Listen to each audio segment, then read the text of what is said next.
You found the coolest place to be, the PlayStation Collecting Nerds, and come on, won't you stay with me? Welcome to the show. Gather round the boys and girls, collectors from around the world, and show the people what they need to know. Welcome to the show. Gonna talk again, but we got the fans. Gonna put their knowledge to the test. Gonna laugh and eat, gonna live the dream, gonna show you things you've never seen. Gonna sing the song, gonna break it down, gonna rock this party all night long. So come on everybody, let me see you dance. Get yourself ready for one more chance. You found the coolest place to be, the PlayStation Collecting Nerds, and come on, won't you stay with me? Welcome to the show. Gather round the boys and girls, collectors from around the world, and show the people what they need to know. Welcome to the show. Welcome to the show. Welcome to the show. Welcome to the show.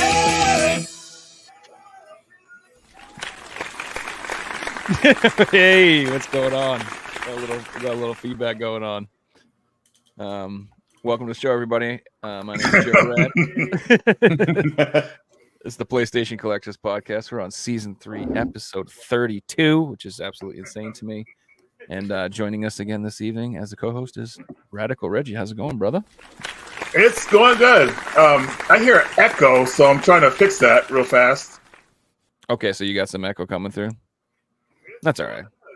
So yeah, I can hear that too. Someone's got some speaker action going on. Is it me? No, it ain't me.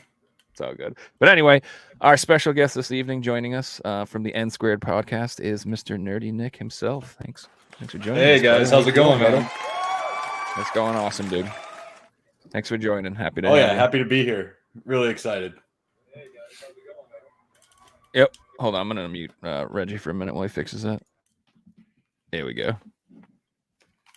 But yeah, dude, wicked nice to have you here. If anybody doesn't know, Nerdy Nick has his own channel on YouTube. He does his own podcast. Why don't you tell us a little bit about your channel, Nick? Yeah, so I am the lead host of the N Squared podcast over at the N Squared podcast YouTube channel.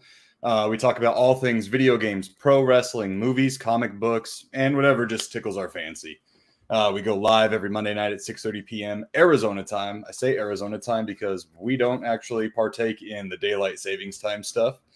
So the easiest way to just know when we're live is click that bell. That way you get the notification. You don't got to worry about the time zone junk, and you just kick back, relax, and have a good time with your boys. Right on. Yeah. So, what made you want to start doing YouTube videos?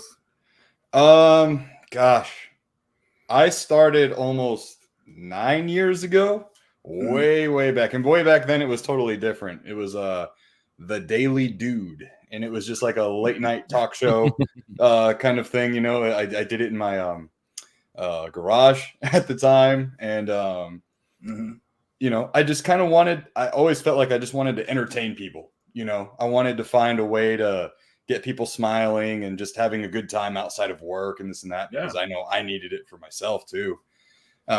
But it was always tailored towards gaming as well. And I was a big fan of AVGN, of course, for a long time. And then Metal Jesus Rocks, of course. And I was just like, you know what?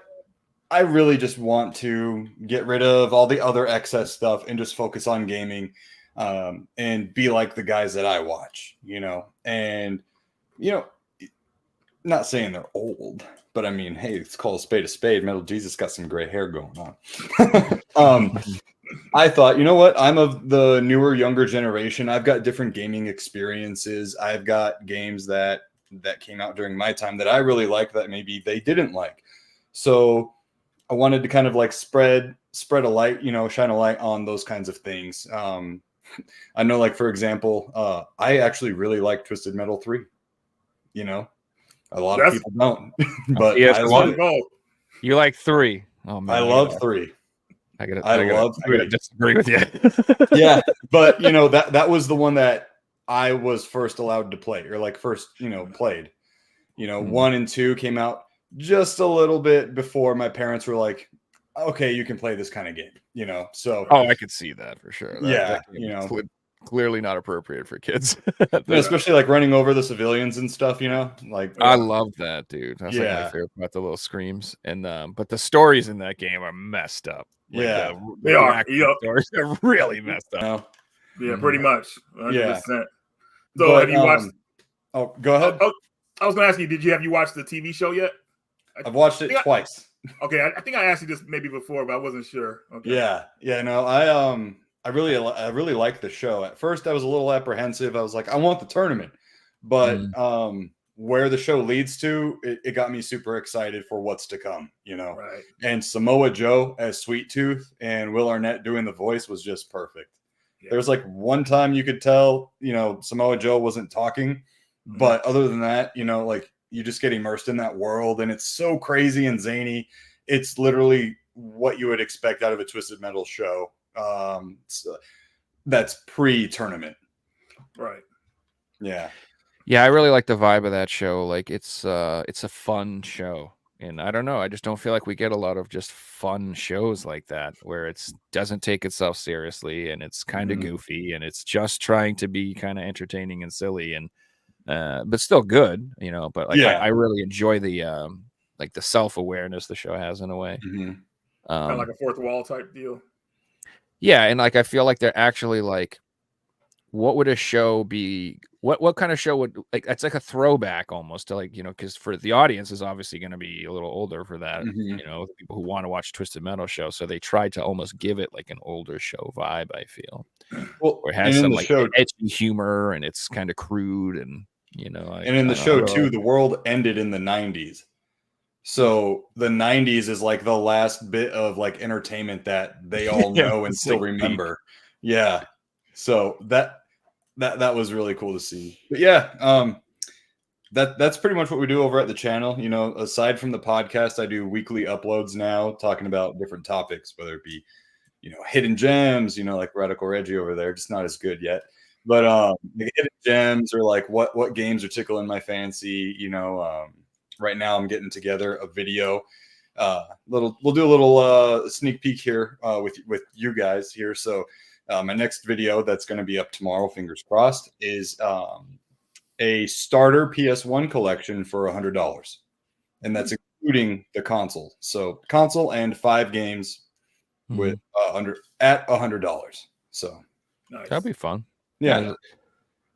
There's a lot of good games on the PS1 that are still affordable that I think are fantastic games. Oh yeah. Like, you know. 100%, man. Like I think we talked about a couple when I was on your channel, Nick. I was telling you about this game called Covert Ops. It's like a Resident Evil action game, but it's like it's so cool and nobody knows about it. You know, it's such a good game, and it's like $10-15 at the most. So lots of cool gems on that system. They're still on the cheap. Oh yeah. Doing my research for this video, it really kind of opened my eyes a little bit with some of the games I had in my collection that I thought were cheap.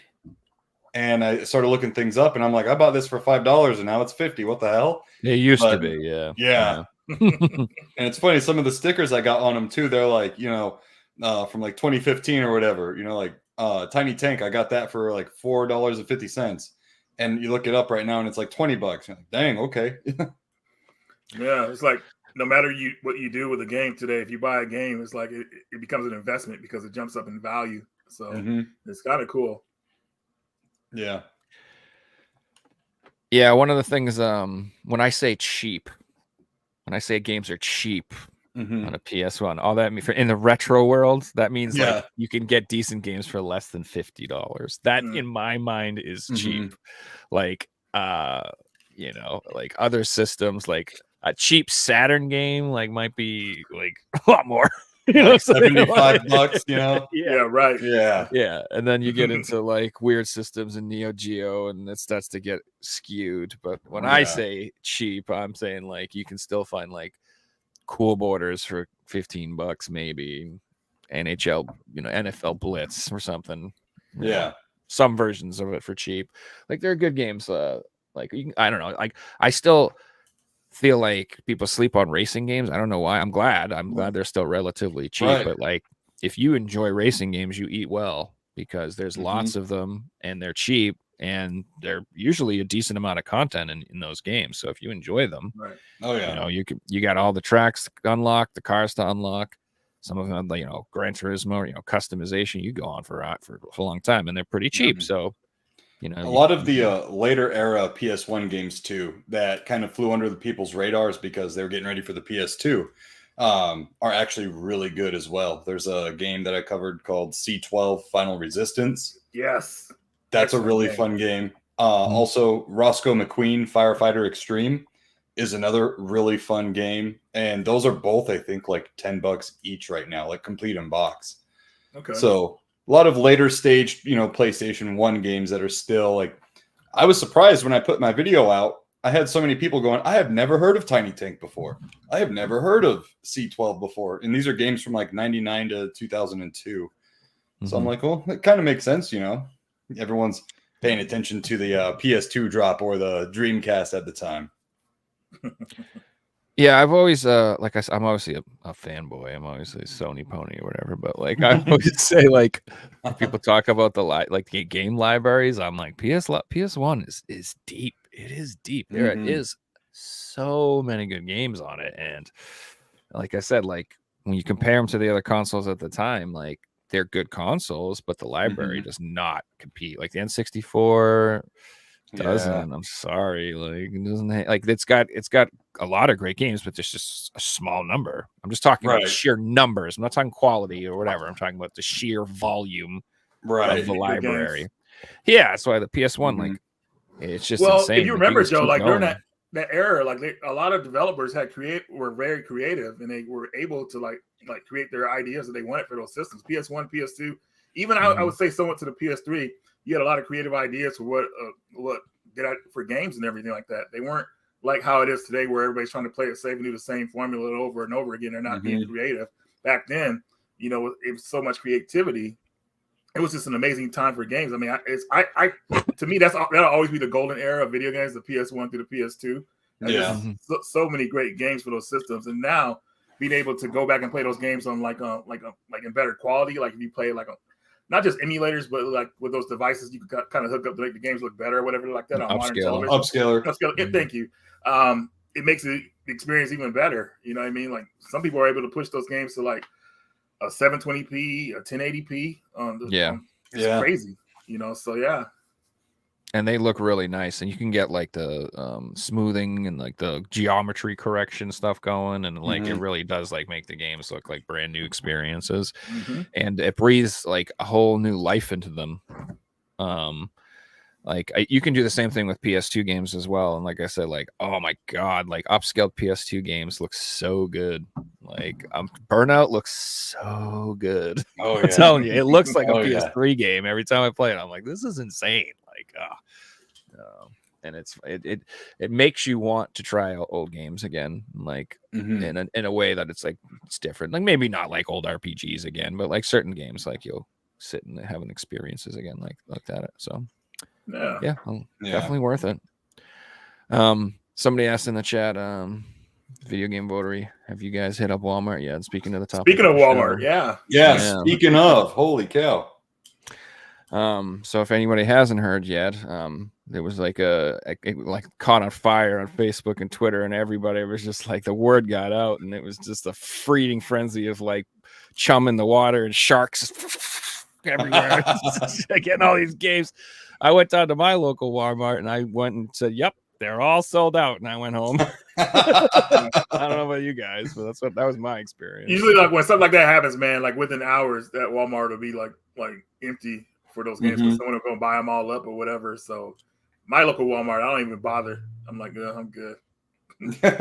Yeah. I think it was Tuesday.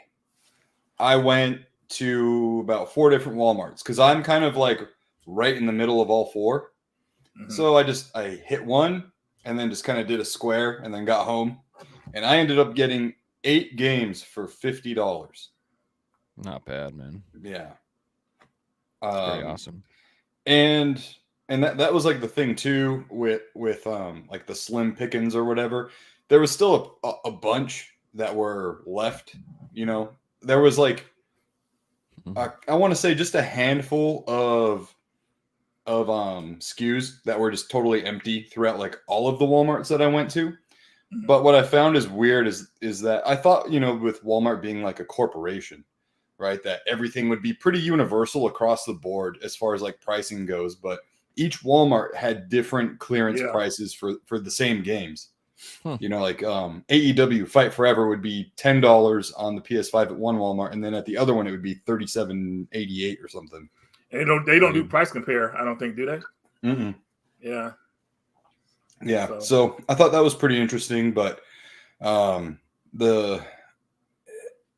as much as I was like excited for the thrill of the hunt, right, seeing what's left out there, seeing if I can get anything good. It was also really sad because I saw the current state of a lot of the game sections, and I only saw one Walmart that actually had the full glass cases that went like a full aisle. There was only one that had that, and I was like, damn. Back in my day, there used to be TVs up there, and you'd play the games looking up and all that, and but everything else, man. I mean, there were like a couple of Walmarts that had PlayStation and Xbox in the same little aisle, and it was just maybe one little like half glass case for both. And Nintendo Switch was like the powerhouse still. They had full sections, and their games were the least amount that were on sale. Yeah, it makes sense. Yeah. When I went to my local store, it was like, I'd say they had even like sizes for the displays, but the actual physical games like were very sparse in the Xbox and the PlayStation section. So like they had the same display, but there was nothing in them. The Switch one, like you said, it was like a little more full. It, like actually had stuff in there. Yeah. But there's really only two things that bummed me out. Is that I wouldn't have minded a cheap copy of Star Ocean on the Switch, because I don't really want to pay full price for that because of the stupid download code. But I would have happily bought it for $20 or $10 or whatever. I mean, it's so funny how like I'm the biggest hypocrite. So if you guys ever like, this guy is full of shit. Yeah, you're right. I am. I completely contradict myself constantly. I'm like, I'll never do that. Look what I just bought. I bought it. The same thing I said I'd never buy. Well, but once it gets cheap enough, it's different. It's like, exactly. And, especially, like with the Switch being like a hybrid system, like being able to play certain games on the go. It's nice, But exactly. But it sucks though, because Nintendo can put those games on bigger carts and everything, but they choose to put them on the smaller carts and they have you download or whatever like that. That just defeats the whole purpose of having physical. You know what I mean? Yeah. Like, I don't get that practice. I mean, a lot of people have been yelling at them about it over the years, but they still seem to keep doing it. And it's not. I don't know if it's their idea. I mean, obviously the publisher, could have did something about that, but maybe they could have charged a little bit more for the game. I don't know, but still, like, the whole point of buying physical media is having to get the full game on the cart. You know what I mean? The only thing you want to download is maybe a patch to fix some stuff if they mess things up. But now we're the game testers anyway, so we're going to get a patch no matter what for games. So it's pretty crazy. I was really bummed out because at one Walmart that I went to, they had Advanced Wars 1 and 2. And I had my Walmart app where you scan the barcode, and it came up as 3 cents. But when it comes up as 3 cents, when you go and take it to the register, it sometimes rings they up won't sell it to you. It rings up as an error code, and they won't sell it. What?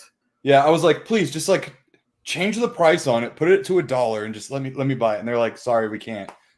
Even the manager was like, sorry, I can't. They had 3 copies of Doom Eternal for the Xbox Series X as well, or it was Xbox, but with the Xbox version of that game, they added some more stuff to it rather than what they did with the PlayStation version. So I was excited. I was like, oh, sweet. It's only 3 cents. Let me get one. And then they told me, and I was like, no. I walked out so dejected. Yeah. That kind of stuff is crazy. Yeah. So what I've been told with that is that they will, like, if a game is like marked to be pulled out of the stores and they're gonna send it back and take it off the shelves, they'll mark it down to like 3 cents or whatever, just to keep it in inventory so they can track it. And then they're supposed to take them all off the shelves, and they're supposed to get them all off the floor before you go and buy them all. Mm-hmm. Yeah. So back in the day, I want to say Mr. Rightway had videos about that, like where he went down and they were like, they'd sell, if you back in the day, they'd be like, yeah, well, they're ringing up as 5 cents. I guess you can have them, and they'd let you do it. But like word got out, and people would like try and find, they'd be doing like going around to all the Walmarts trying to buy them and stuff, and they were like, sure. So I think once the announcement is made, man, everybody starts to do it, then they become aware, and then like, oh, we got to change something, and that's what usually happens. Walmart is the one you at least have to worry about with that, but now they crack down on it. So now we're at that point we're at with them right now. But I was so bummed because I was like, a Switch game, one that was delayed for a long time too. Mm-hmm. Like, oh, sweet. Nope. Nope. Go to GameStop and pay full price. Yeah, crazy, right? But going into like the whole physical media thing, Nick, you actually had like you possibly found out that Walmart might not be doing physical media anymore. Yeah, so I brought it up on X as soon as I was walking out Walmart yesterday.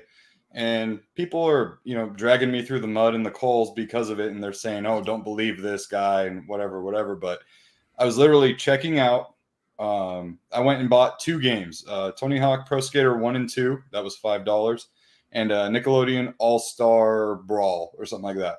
I bought them for my daughter's class. So, because they're doing like a raffle in her class. And I was like, no harm, no foul. Here's some cheap games. Have fun, kids. And I was just talking with the cashier, and I was like, man, it's really wild. Like, they're great deals, but I'm sad that the game selection and everything is just slimming down so much. And she said, yeah, I know, it sucks. My husband hates it. He hates digital gaming. He tries, to buy everything physical. I do too.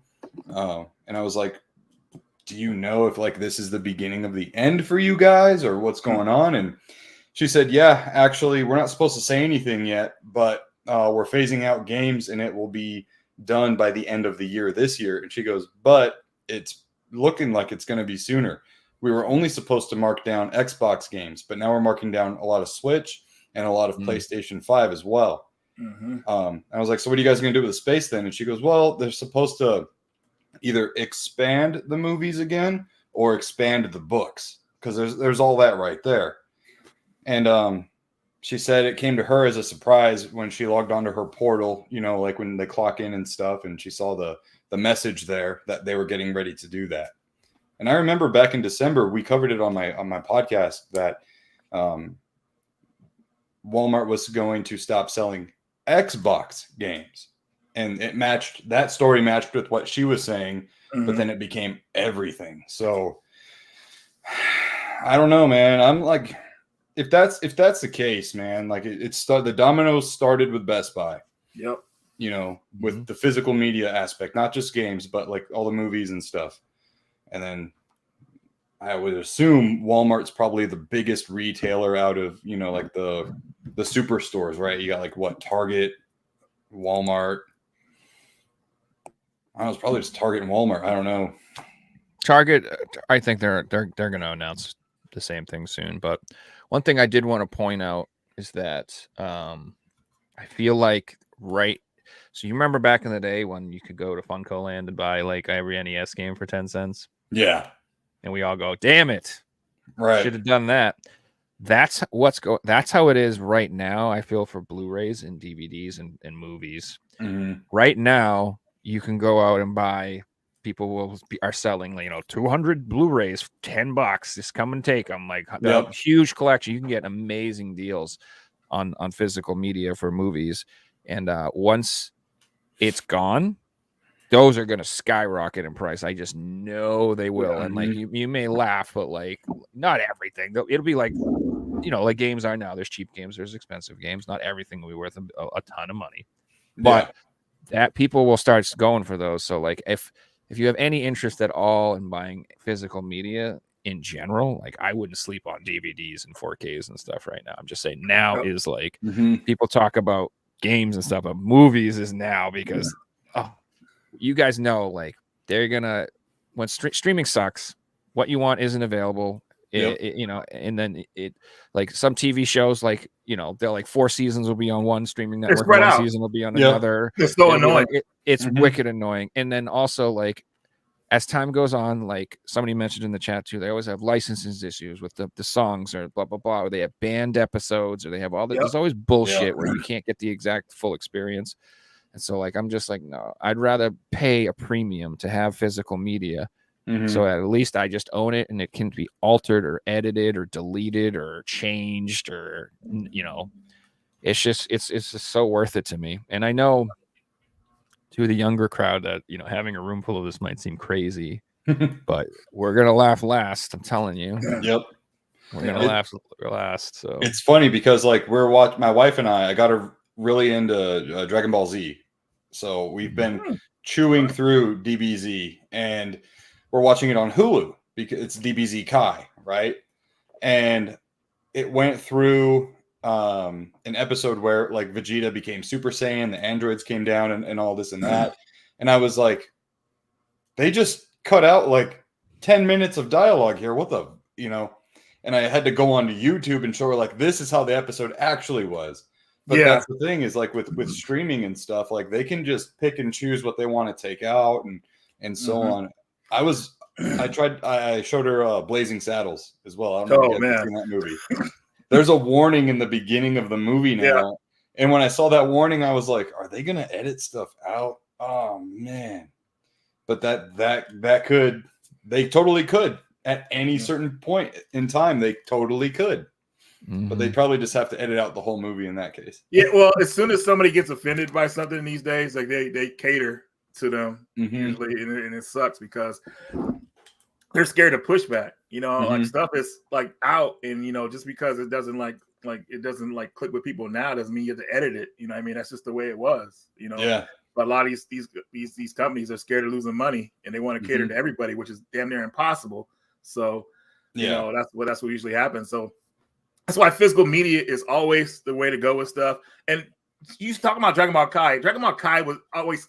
It was meant to cut out the filler of the talking and stuff. That's why you probably didn't see like a lot of stuff you wanted to show your wife in it. But it's actually a really good series too. But I prefer the original over Kai because there's no filler. I mean, filler's in there. Even the music's better.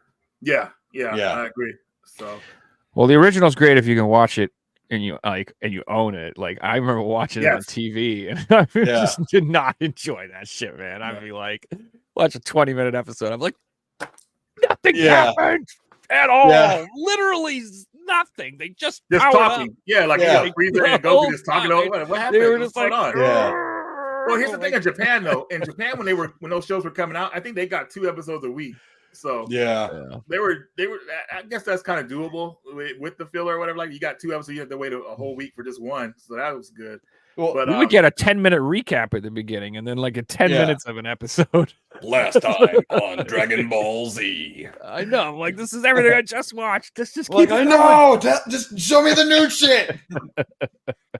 It's funny because she was like, my wife is 27, so like a little bit of an age difference with her and I. I'm 32, going to be 33, and I was like, yeah, I used to come home from school, throw on Toonami, in the middle of the afternoon. And, you'd hear, the Dragon Ball shit. And then it would be like the Namek arc. And then it'd be like one episode, absolutely nothing fucking happened. And then that's it. That's it for the week. And then you got to wait till next week. And she's like, you waited 1 week between episodes? I was like, yes. Yes. Horrible. So feel fucking lucky that you get to see it this way, Yeah, it was even crazier for me because when I first got into Dragon Ball, it was during the Ocean dub, so like when the Ocean was dubbing it. So every time you would come from like Vegeta's brother, like Goku's brother Raditz coming after him in the first episode, you get all the way to the Namek saga, and then once you got to like Captain Ginyu or whatever like that, they would reset back to the first one. And we never got a new episode. It's like that was horrible because we were waiting for those new episodes for free. Yeah, we didn't get them for like damn near 4 or 5 years, and then they finally, I think, Funimation took it over. That's when we got the upgrade. So we kept getting reset back for a couple of years. It was horrible. Right. So, but see, again, to bring it back to ownership of physical media, you don't have to worry about turning on a streaming service and paying for it, or like. The big thing with like all the VPNs, right, is like sign up for the VPN and then you can watch this in another country, but you got to change your country first. And It's like, I would rather just have the DVD set, box set or Blu-ray set, and it's going to last you way longer than any, streaming service would. Because at any certain point in time, a streaming service could get bought by Amazon or this or that. And then you could lose that property, or they could change it. You don't own digital. That's the thing. And what's going to happen is people are going to start going more to piracy too, because they're just going to get tired of dealing with it. There's too many streaming companies. There should only be like maybe 3 or 4. There's like over there's damn near like 20 of them now. Horrible. Yeah. People they don't want to deal with it. They want to watch their stuff uncut if possible, which a lot of people have. And no commercials too, man. Like you can't escape commercials anymore, even if you pay for that. Did I tell you what happened to me? I was watching Amazon. I was watching a show called Reacher, and I was trying to rewind back to a certain part I watched. I said, "Oh yeah, we're to pay $2 more for commercial free." I'm like, whatever. I'm just gonna go back to this part and watch it real fast. I said no, gave me a commercial. Got to the part finally, watched a little bit of it. Commercial. I couldn't believe it. Gosh. I was like, dude, I couldn't even watch the scene. Commercial. I was like, what is this? Dude? Horrible. Well, I heard that Netflix had introduced a commercials as well, right?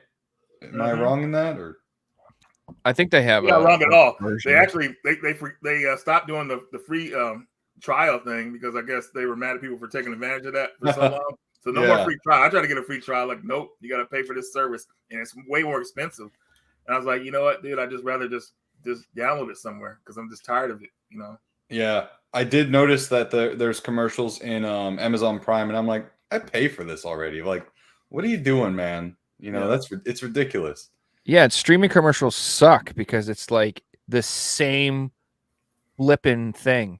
Like, let me put it this way: like on YouTube, Deadpool's coming out, right? Yeah. Ryan Reynolds. Like, I'm thinking about paying YouTube money to stop seeing Ryan Reynolds for that freaking Mint Mobile shit that comes up. I'm literally gonna pay to not see him anymore. So I'm not going to see Deadpool just because I am so sick of Ryan Reynolds popping up on my phone. It is literally like, it's becoming like it's becoming a thing. I'm like, dude, shut up. I have a phone. I don't need Mint Mobile, bro. It's not happening. Doesn't Ryan Reynolds doesn't he play the same character every time? Like in every movie? He plays Ryan Reynolds. Smart ass. He doesn't play a character, he plays that himself. That's it. But I think that's why he's perfect for Deadpool. Like he is Deadpool. Oh, that's true. In Van Wilder, he was perfect for Van Wilder. Like, great. Like if you want a snarky, smart assy type of character, he's the best. But that's all he does. It's the same thing with Seth Rogen. Like Seth Rogen plays Seth Rogen. He does not play a character in movies. It's you just have Seth Rogen in your movie as Seth Rogen. He does not act. Did you see the Mario movie? I did. Yeah, so he was all right in that. I mean, I was waiting for the and I didn't hear his laugh. I was happy about that. I was like, wow, okay, maybe he's starting to get a little range. And by that, I mean not being Seth Rogen every time. I feel like Jack Black absolutely stole the show in that movie. Oh, for sure. He was so good. Yeah. But I think that they were all the voice acting in that movie was pretty well done, actually. The whole thing was, I think. So the reason I think that movie did well is, again, it was similar to what I was talking about Twisted Metal. Like, it was just a fun movie. It wasn't trying to be more than it should be. No agendas, no stupid, underlying tone of. Yeah, and it doesn't need to be. Like, you can just make a kids movie. It doesn't have to change the world. You could do that, and that's another topic. Like, I want to talk about. Like, we can get into the Stellar Blade stuff too, but it's just like, I like that Stellar Blade exists, and I like games that are thoughtful and thought provoking. Yeah, and deep exist. I don't know. Maybe the story in Stellar Blade is really good. I have no idea, but the point is there's room for everything to exist. And I don't know why everybody is so upset these days that people have different preferences and different choices and what they like. Like, I could care less. Like, it blows my mind that there's a debate right now about whether it's all right to have an attractive character in a game. Yeah. This is wild to me because it's like this should be just should go without saying that this is fine. And how is this upsetting anyone? Right. You know, but at the same time, people are upset when they say all the characters are ugly now, and they're laughing and making fun of that too, which is almost just as silly. But I get that more because after a while, you're like, are you guys doing this on purpose or something? Like, what's going on? This is a little odd, don't you think? Like, we had actually talked about that on our podcast on Monday. I don't know how we got there on that topic, but you know, it got to like the Sweet Baby Inc. stuff, you know, and all that kind of drama and, you know, those DEI kind of things going on in games, right?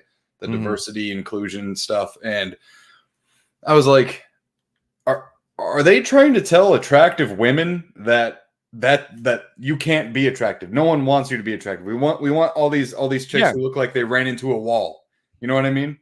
Like and I'm not trying to be like super abrasive about it, but the Fable remake and that character model, like there's things that I understand, right? Like they obviously didn't have makeup back then. They didn't have this or that, but it's like, could you like at least give her some decent teeth or something? I mean, like, this is who I'm going to be playing as, you know, it's fake, it's fantasy, it's whatever. That's you hit the nail on the head there, is that it's supposed to be fantasy. It shouldn't be real. And like, you know what? Who cares if they had makeup back then? Put some fucking makeup on her, dude. It doesn't matter. You're talking about a game where you could like pull magic out of your ass and like it's like not real. It's probably dragons. So I mean, does it you know, who cares? Like it should just be viewed as an artistic expression, and that's it. And like so this is one of the things that like I don't like about the whole thing, is that what it comes down to at the end of the day is it's censorship of art. And I don't care if you like beautiful art, ugly art, offensive art, non-offensive art, whatever. It doesn't matter what you like about art. Art is what it is, and you shouldn't censor it. And sometimes ugly, offensive things can be the point of the art. Being offended is the point of the art. It's supposed to offend you, and like you can't. And you're like, just because that makes you uncomfortable, that's the point of it. Like you're just not understanding what they were trying to do. And you might not like art like that, but like you shouldn't like try to censor or stop people's expression. Like I just don't like that, dude. Like how have we gone to this point? They've been steadily sneaking in there, you know, going back to the Fable thing. You know, when I saw that trailer, I couldn't believe they put that out, you know, and what's happening is a lot of these, I hate saying this, but these developers are getting these new workers, and these women probably don't look as attractive as some of the icons before them. So they try to interject how they look, how they think a woman should look in a game. But for us, I mean, men are visual creatures. So, you know, we like seeing a beautiful woman, you know, for our video games, Lara Croft, you know, a lot of other ones. Bayonetta. So, yeah, exactly. But when you see someone busted like that, I was like, yeah, I'm gonna skip this game. You know what I mean? I'm not gonna pay any attention to it. You know, I think the first time I saw it, I started noticing it. You guys played the game Battletoads before? Yeah. Oh yeah. All right, the Dark Queen, right? You know, in the arcade version of the game, outstanding how they made her look. I was like, wow, dude, that's amazing how they made her look. But when you get the Battletoads sequel on the Xbox, I was like, dude, there's no way. I mean, it's like night did the comparison between. It was like, wow, dude. I know there's like a year gap or whatever like that, but still, I said the person who designed this probably is not very. I don't want to say it like I'm not gonna say like she wasn't attractive, but I kind of like figured that she wasn't like this. Yeah, and I was right. You know what I mean? So it's like, dude, like they get these women in there, they're kind of like just not. They want to like design these characters how they think they should look, instead of like just I don't know, man. It's almost like a power complex, right? Because they have control over what that character can look like, and they don't want it to look better than them or something. I mean, it's exactly. We're all human at the end of the day, right? And we all have these like petty little things that we would like to change, you know, this or that, and that's their one way to sneak in, you know, and kind of like take power back in their minds, you know. But I'm like, well, like you got to look at the percentages, right, of your customers. How many of them are men? How many of them are, straight men? How many, et cetera, et cetera. you got to cater to your audience because they're the ones keeping food in your mouth and a roof over your family's head and so on and so forth. So like they're trying to play it safe too by like going after established IPs. You know what I mean? They don't want to play it safe with creating something for themselves because they know how that'll turn out. Looking for Spoken. It won't work. Yeah. Like that one game, it came out or for Spoken or something like that. Yeah, for Spoken. Yeah. Yeah. I mean, did you hear about what they're going to do with Lara Croft? They're trying to like decolonialize her. She's no longer a Tomb Raider. She's a truth seeker. Yeah. I'm like, boy, let me tell you, came up with that is just stupid. Look at what they did to my girl. We can't have imaginary people, exploring imaginary tombs. You know, Indiana Jones, bad. That's bad, guys. He's a bad movie, guys. It's like, dude, it's stupid. See, I'm thankful that we had a lot of great Tomb Raider games in the past already, so we have great ones we go back to. But as far as the future, I mean, unfortunately, they're in the hands of people who have no idea what they're doing. They're trying to change what that character is, and they're trying to get us to accept it. You know what I mean? Even new generation gamers look at that like, what the hell? Like, she must be a Tomb Raider. That's why it's called Tomb Raider. Why? There's a generation that don't know how good. Can I show you guys something? I'd like to show you guys something. Yes. I want to take a trip down memory lane.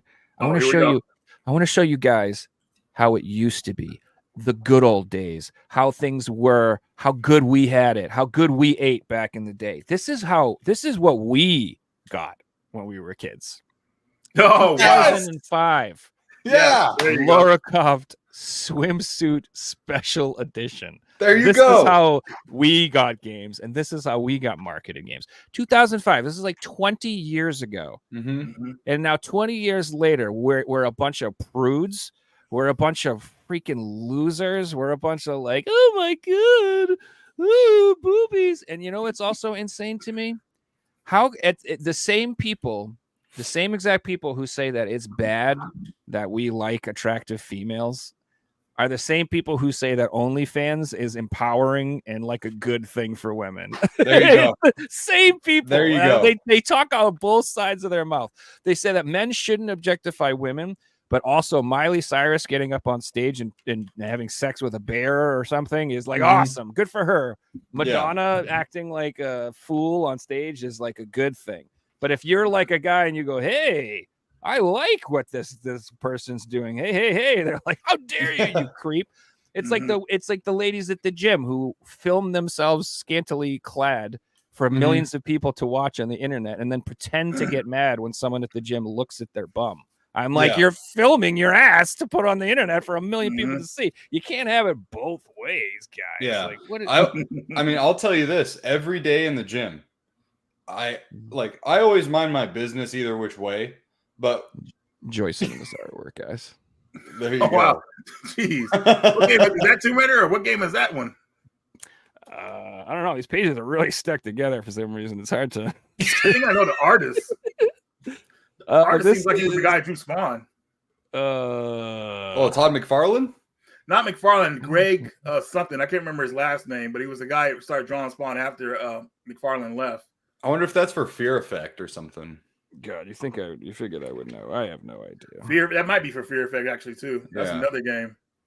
Wow. But anyways, what I was saying is like at the gym, all these girls are wearing like clothes that are just riding straight up them. You know what I mean? And I'm like, you can't be mad when a guy looks at you. You know what I mean? Yeah, exactly. And like they'll even wear like the skin color, same color of clothing. And I'm like, dude, sometimes I gotta do like double takes. I'm like, are you naked? Yeah. Like what is going on here? But at the same time. So go ahead. Oh yeah, I was gonna say at the same time, hold up that the cover again for Lara Croft.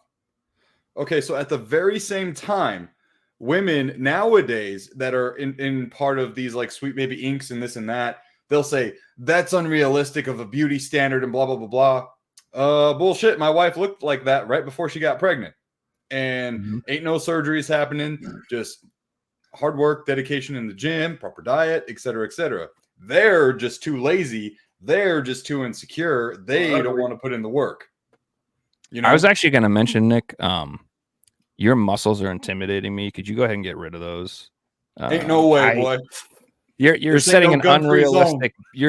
unrealistic body expectation right now, and Yeah. you're making me feel bad. So You know what? you're gonna have to Michael go ahead and Burns are stop working okay. out. I'm gonna Because say this. that's how it works now. I'm gonna say this real quick. It's totally unrelated. Well, kind of related to what we're talking about. I was at the gym the other day. Well, it's a shocker. And someone came up to me and he was like, "Hey man, I'm just getting off of a bicep tear. You know, I'm starting back up in the gym again. What do you think I should get on?" And I was like, "Well, I don't know. Like, what do you mean get on?" And he goes, "You know, Tren, Anavar." He starts naming all these steroids, and I'm like, "Dude, I have no idea. You're talking to the wrong person." He goes, "You're natural," and I was like, "Yeah, I have no idea what steroids to recommend you, bro. Sorry." I was like snap it to a Slim Jim, bro. That's all I got for you. Yeah, I was like, I'm a big, huge pro wrestling fan, and I saw plenty of my favorites just die off like flies because of steroid abuse, bro. So like, that was my like, nope, I'm never touching that shit, you know. But anyways, yeah. I would really if you can get as big as you are naturally, dude, why would you bother with steroids? You know, well, exactly. Like, at some point, I think it becomes like a body dysmorphia thing where some guys they just want to be too big. I'm like, Yeah. you want to. It's like, I mean, I get it. It's cool, and I don't want to fight you guys. So you're right. You do whatever you want. Yeah. No. Right. Like, I'm just saying it's unnecessary. Yeah, but just to go back to like the whole you know, because like a big argument of, you know, the way they're changing female characters and stuff in games and in movies and whatnot is they say that it's you know, unrealistic beauty standard and so on and so forth. I'm like, have you seen He-Man? Or let's bring it back to Dragon Ball Z, where every guy is absolutely jacked. You think we don't have, you know, physical standards of our own that were thrown in our face? And I would say, objectively speaking, men have it way harder as far as the beauty standards go, because those looks are objectively unrealistic to the average guy who's not going to like use drugs or performance enhancers to get to that point. A woman, I mean, $3,000 breast surgery. There you go. Done. Problem fixed. You know what I mean? So, but yeah, I don't know how did we get here? No, this is how it always happens in this podcast. We're supposed to talk about video games, but we never do. Then we were talking about Walmart. Stop selling video games. We started talking about Lara Croft and beauty standards. And blah, blah. No, so I honestly think there's just like in general, there's just the demonization of the concept of men liking women and women liking men. Like there's this weird social divide where I feel like people are encouraging women to not like men and they're encouraging men to not like women. And I think both sides are really unhealthy. Yeah. People should just chill. And, you know, if you're some guy out there who got his heart broken, you shouldn't take it out on all women. And if you're some girl out there and some guy, you had a crush on some dude and he never asked you out, that doesn't mean you should hate all men. All right. Like everybody has bad experiences, but there's millions of people out there and you'll find someone nice that clicks with you. So just have a good attitude and work on improving yourself and making yourself more desirable instead of worrying about everybody else being a problem. And I think that's unfortunately, some people want things without having to put any effort into things. And that's a huge problem. And I think everyone's got to remember too, nothing worth having comes easy. Nothing. You know? Nothing at all. And I mean, that can even go into collecting, you know. You might have you might get that FOMO, right? And everyone might rush to get these games. But eventually, if you're just patient and you wait, you'll find that game that you're looking for. You'll get that last piece to your puzzle, you know, and so on. But yeah, no, for sure. Like I've been cheated on plenty of times. Does that mean that every woman that I'm going to be with or whatever is going to be a cheater? No, absolutely not. You know, I got my wife and I'm pretty sure she's loyal. I'm just kidding. But yeah, no, I mean, like, it's just to what you're saying. Like, and it can even go into like people that you disagree with, like just because like not every person you disagree with is going to be, you know, like a jerk to you, and nor should they, you know. So, well, I don't want to go too off topic. Right. One of the things you like it's a good point. Is like people these days like don't seem to be able to disagree with like being respectful. Like it's totally possible to do that. And people think I've lost that. I feel like everybody's too quick to insult each other these days and call everybody else stupid. And that's to me like honestly a sign of not being smart. Well, that's because they're behind the keyboard, man. Like they're not gonna say that to anybody's face, but like they feel safe behind a computer saying that stuff. That's why. That's why you see a lot of people thinking they can get away with a lot of stuff. And that's why you see all these battles on Twitter and all these social media platforms. But face to face, a lot of these people wouldn't say anything. We know that, but social media is giving them a blanket to feel safe to say anything they want. I mean, God forbid, you go on Twitter and say like, having a great time playing my Xbox. You're going to get all the Sony fanboys bashing you about how your Xbox is trash and it's, it's funny, nigga, that there's no reason like to have that war, because you got people mostly own both systems now. There's no like war between them. Like everybody can afford all three systems usually. You can play whatever. So I don't understand why people are always trying to just start that war that happened in the 16-bit era with Super Nintendo and Genesis, or of course, Sony and Xbox, but in the mid-2000s, but there's just no reason for it anymore. Everything is almost. Wait a minute, did you say you play your Xbox? Get the fuck off this podcast. You know what? I hear something crazy. People thought since I didn't talk about Xbox, I hated Xbox. I always got called the PlayStation guy because I talked about mostly PlayStation games because that's what I had. But they took it as me hating Xbox and Nintendo, which I didn't. I love those systems too. If it wasn't for Xbox, Sony wouldn't be as good as it is, because they're competition between each other. They got to make sure they're at their best. And Microsoft made sure that Sony was on point, because Microsoft came out guns blazing when the original Xbox came out. Even though it didn't do well at the time because the way they marketed it, the Xbox is on point. The first system to really push online, like online would never be what it is today without Xbox, Microsoft, how they pushed it, man. Correct. You gotta admit that.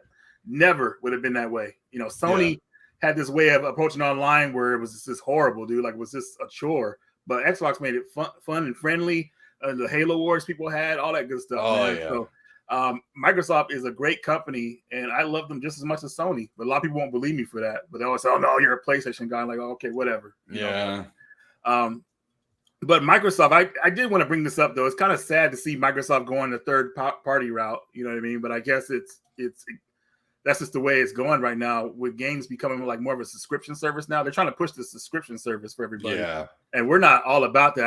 I know Ubisoft tried to bring it up, like sneakily bring it up, and one of the guys brought up in a conversation, but I would never, at least I feel that way now. I would never subscribe to a gaming service. I want to play my physical games like that. I don't want to be a part of a service because that means digital only, that's accepting that stuff.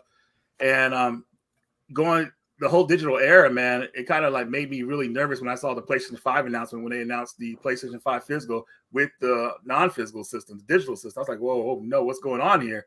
And come to find out, 90% of games are bought as digital now. Physical media is like very, very. I had no idea it was that small. That's what scared me. I thought it was like more like 60-40, but no, it's way past that, dude. That's why these companies are trying to push all this stuff and get away with all of it. So if you guys aren't out there buying physical media right now from the new systems, we're the problem. We're says we're holding you up. Well, no, if it's one of those things where like you if you say you support physical media, but all you're buying is PS2 games, you're not supporting the companies now. And that's what they're looking at now. How many PS5 games are people buying? They don't care how many they're selling on eBay. Right. They want to know of the current market. So like that's a thing that like I think like people like if you really do care about physical, you have to buy the current systems and you have to support them during their current life cycle. Otherwise, it'll go away. They could justify it. Yeah. All Microsoft and Sony have to do is just come together and say, hey, we're not going to do physical. And they agree on it. Boom. It's done. I feel like Nintendo always have physical because they're always in their own different realm or whatever like that. Yeah. But I like having control on what I can play or whatever like that. I don't have to depend on like digital content because these companies now, a lot of people should know this, they can brick your system if they wanted to. They can make your system like act up or whatever like that. You won't be able to play the game.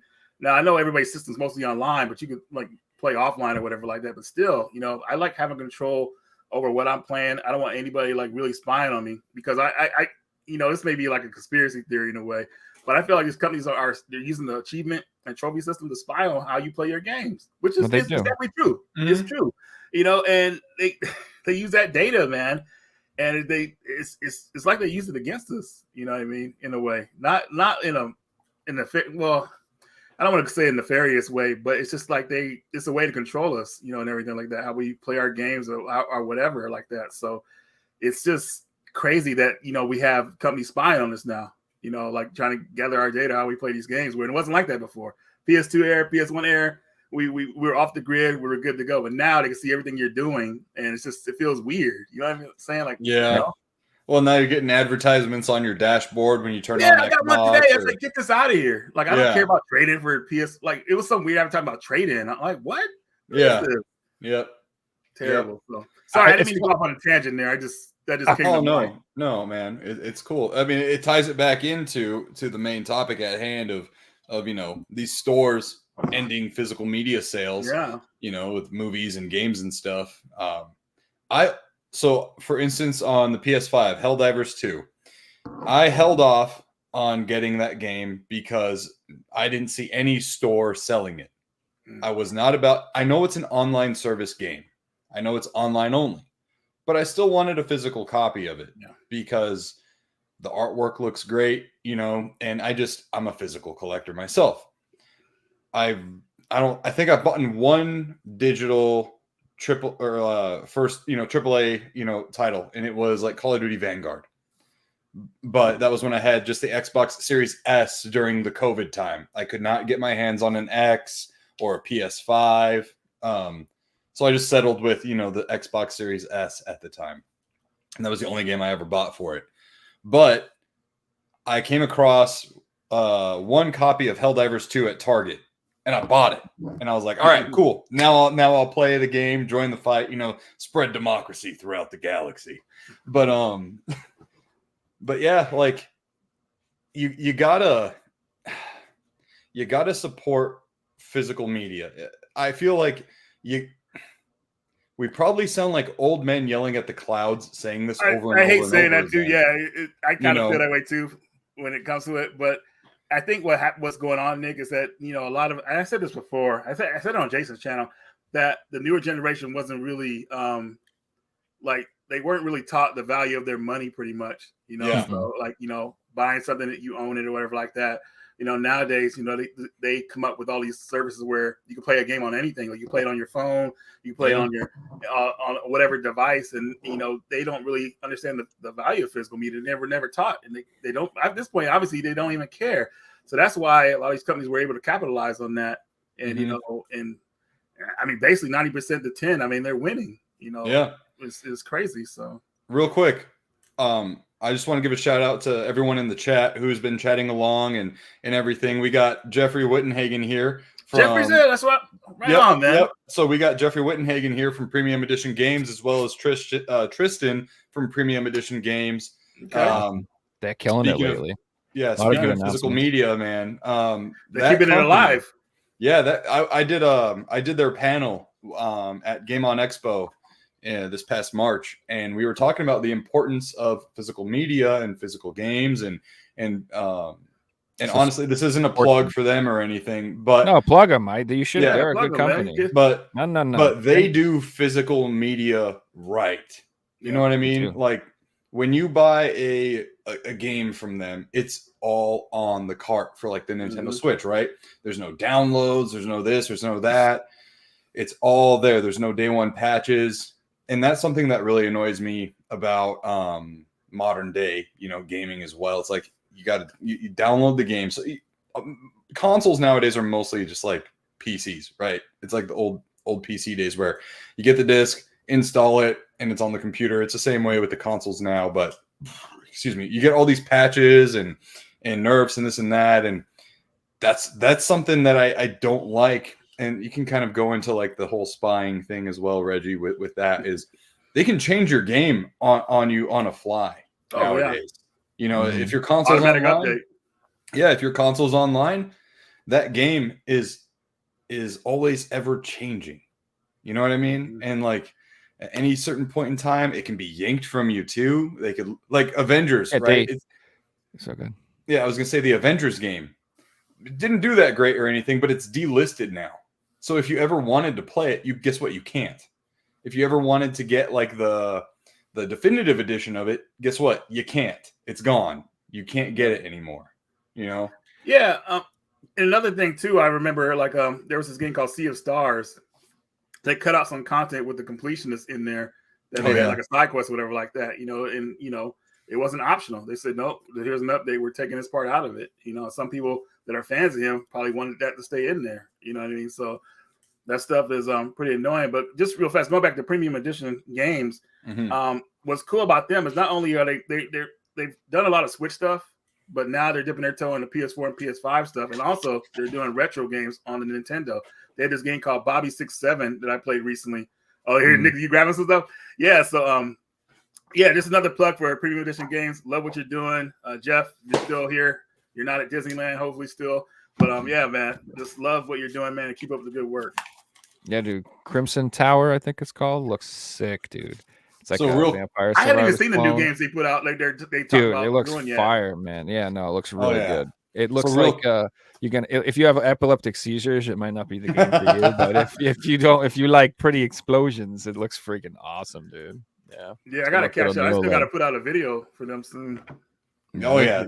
I've people. got a We've had, stack here of premium edition stuff.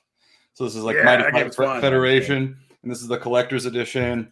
You got Demon's Tier here, and this is artwork from Paul Niemeyer, the original artist from Mortal Kombat. You know, and then real quick, sorry guys, I'm taking over the segment real quick to shout out my boy Jeff. We Oh, got the welcome. Switch collector book, Yes. What's that? part 1. Is that just like goes over the physical library or something like that? Oh yeah. And Gosh, see, Like you Jeff, Switch man, like, he put collectors, so much- Nintendo people, you guys you got it all. You got books on how to collect for your Nintendo. he's doing You a don't- I don't get no PlayStation one PlayStation. soon as well. Oh, All yeah. right, I was gonna say, And where's my Sega PlayStation Genesis. book? Nice. All these books. And like I said, man, premium edition, they're doing physical right. I mean, that noise was the books on the ground. Sorry, it's a little heavy. I will always, and this is not me being a simp in any way, but like I will always pick premium edition over limited run for a multitude of reasons. I mean, everybody's got an advantage in limited running away. Yeah, but Not me. this I'm still stuff standing. is I'm still quality. standing for him. I'm the last guy. Yeah, You said, I am. I'm just because I keep buying this shit. I don't want to be the only one. I don't want anyone to make fun of me.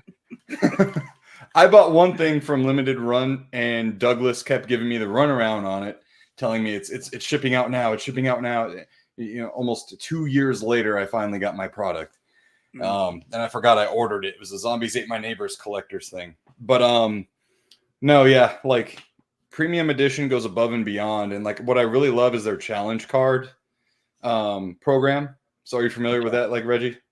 Mhm. why don't you tell us Joe? about it? 'Cause it sounds familiar, but yeah. Yeah, so like each game, you got the game and everything here.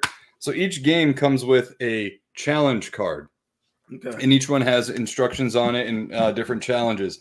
So like this one says, beat the third boss with the cleric. So, and once you do that, you follow the instructions and you get a patch for your completion. Yeah, You it's know, almost it- like the old Atari days, how they used to do the games. Yeah. Like compete, Right. send in your scores, and they would send you like a thing like, "Congratulations, Yeah. young squire, you have defeated the round." And what's more too is they have fucking manuals.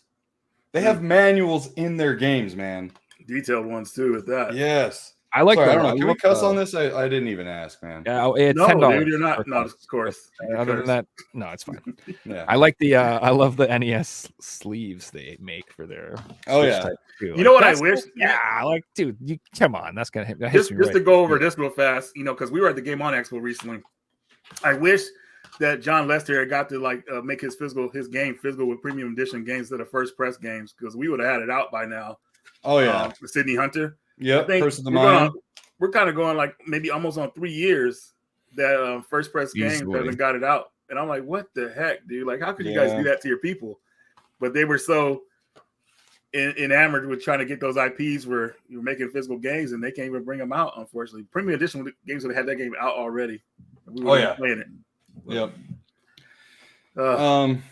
So anyways, I am saying this like right now, like if you want, and I'm talking to you guys in the chat, you who are watching at home, doing whatever, maybe even later on, if you want physical to be around, buy physical and support it and vote with your wallet, because right now we're voting minority, and it's only a matter of time before, you know, the companies go, okay, well, guess what? You know, it's just all digital now.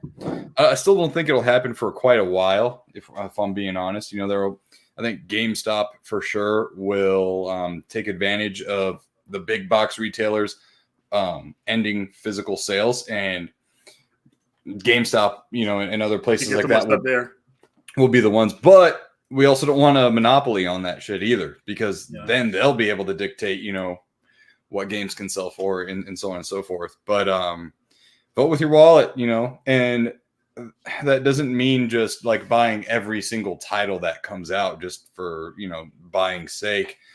But you know, show your support, you know, like, you know, introducing people to store, hey, you can get your games here or whatever like that. This game's coming out. Yeah, that's how you support those companies, if you know, if they're, you know, legit or whatever. Yeah. I wish GameStop still had competition with, remember Game Crazy?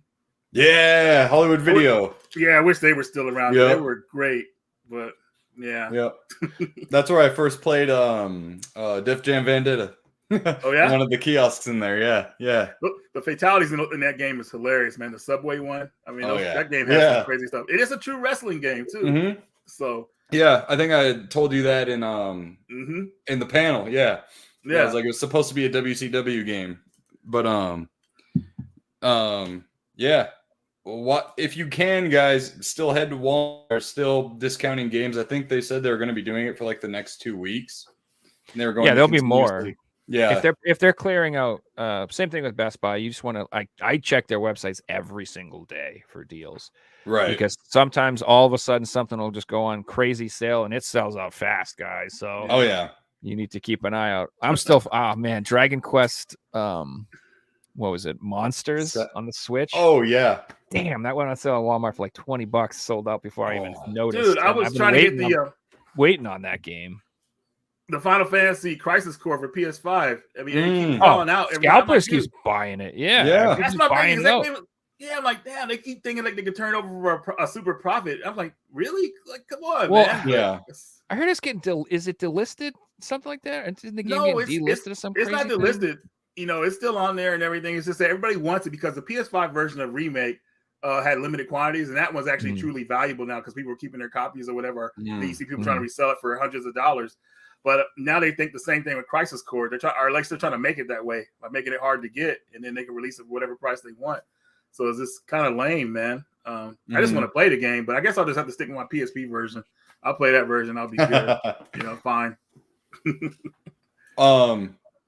Could I show what I got from Walmart so far? Maybe we could. Oh, we're gonna do that after. But it's actually time for a special announcement first. Oh, okay. Okay. If you guys haven't noticed, Figsy is not here. If anyone knows our co-host Figsy, he's not here right now, and he's gonna be taking a little break from the show. Might be a few weeks. If you guys didn't know that, you know how he's really into GeoGuessr, and so he's decided to travel the globe to study all the world's cultures so he can become better and become a master at GeoGuessr. That's what he's doing. So we have a new segment on the show while he's gone. It's called Where's Figsy? And what we're going to do is he said that each week he's going to send us a photo from around the world, and you guys have to guess where he is. So here's this week's photo. Where is Figsy? Can anybody guess? A mime, right? Okay. Well, obviously that's got to be. I'm gonna guess France.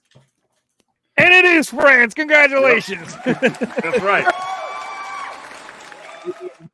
The scarf, the mime. Yeah, that was easy. This was Canada because he was a clown. That's true. That's true.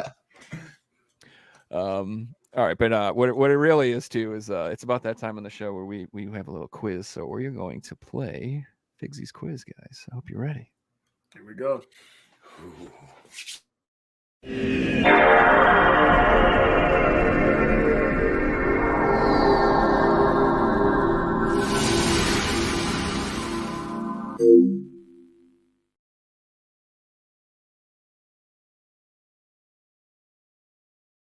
Oh yeah, and I got us this cool, sweet background, dude. No more of this game show. This is one-on-one, head-to-head. This is Mortal Kombat right here.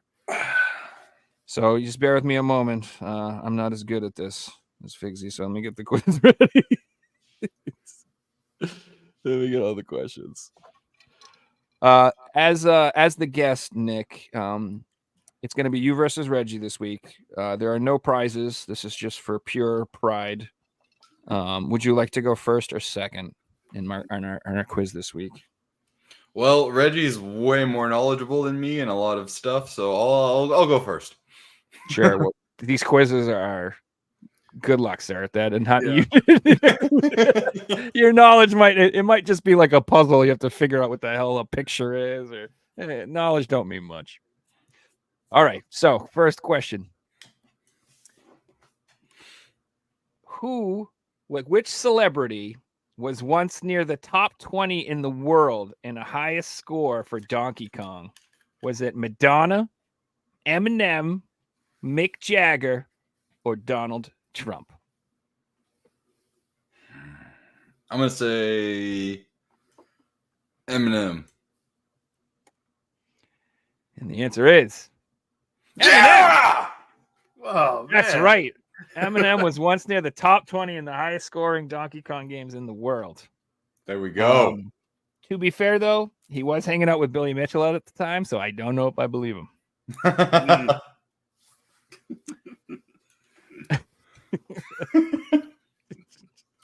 All right, Reggie, here's your question. You ready? All right. Yeah. How many games were released for the Super A-Can, which is a home video game console released exclusively for Taiwan and China in 1995? So I'm saying That should be easy. I'm gonna go ahead and say. Oh yeah, there's choices too. If you can't see, there's 6, 12. I see him. I'm gonna say it was. Dang, this is a tough one, man. Because I feel, damn. If it's, you know what, China always goes with high numbers. So I'm gonna go with 24. That is not correct. 24 is not the right answer. What? Nick for the steal. Oh, man. Yeah, brush up on your Taiwanese game consoles from 1995, Reggie. Yeah. Oh, shit. So Let 95, me so okay, even less. It's just pick one of them numbers. 12? And the answer is 12. Well done. Yeah! Clearly a wealth of knowledge, folks. He knows. That's it why all. that was my other. all. Was gonna be my other answer. I chose 24 though. I'm just hustling you, Reggie. This guy's Wow. an A-Can. He's got a full A-Can set. You didn't know? Yeah. All right, Nick, this one's for you. All right. What year was the first Binding of Isaac game released? Was it 2008, 2009, 2010, or 2011? Oh, man. I'm going to get this one wrong, I'm sure. I play this game constantly, and I have no idea. It's literally there. I know it's been around for a long time, though. Yeah. 2010. Not 2010, sir. Ah! Reggie for the steal. 2008. Not 2008. No, What? the answer Come was on. 2011, September 28th. Oh, wow. 2011 is when the game that sucked 5,000 hours out of my life was born. Wow. Oh, shit. Okay. Yeah, I played that game a lot. Like way too much. All right, Reggie, this one's for you. Yeah. I'm going to show you an image, and you have to tell me where this iconic image came from. Okay? Yeah. Come on, man. That's too Nintendo Power first issue. That's right. That's probably easier than the Taiwanese game system. That's not fair. What is 1 + 1? What the hell, man? Hip hop, anonymous. Why you give them all the easy ones? So this one doesn't even have a picture, Nick. What was the name of the annual video game trade show that was hosted by Nintendo from 1989 to 2001?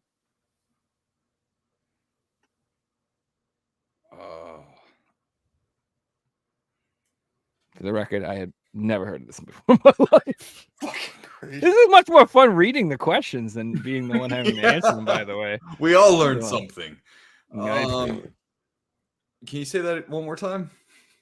Yep. What was the name of the annual video game trade show that was hosted by Nintendo from 1989 to 2001?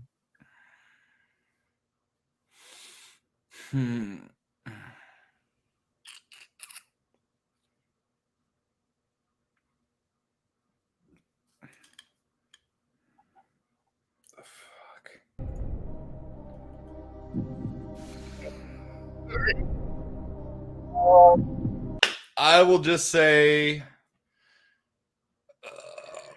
gaming media meeting. I have no idea. That's it. Oh my God. 10 points. No, I'm just kidding. That's not it. Reggie, do you know the answer? I'm just gonna guess it was called CES or something like that. CS. I can't remember. I've never heard of this before, but apparently it was called Nintendo Space World. What the hell? Wow. I have heard of that, but I would have never thought about it though, like at all. What does space have to do with anything? I never got to go to Japan a lot pre-2001 personally, so I don't know. Then again, I've never been there at all. So yeah, but apparently that's what it's called.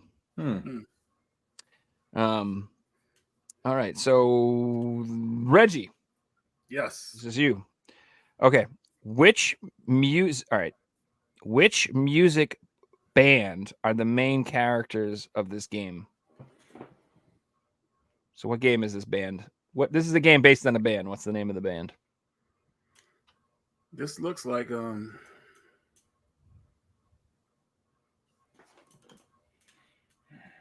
Project Overkill?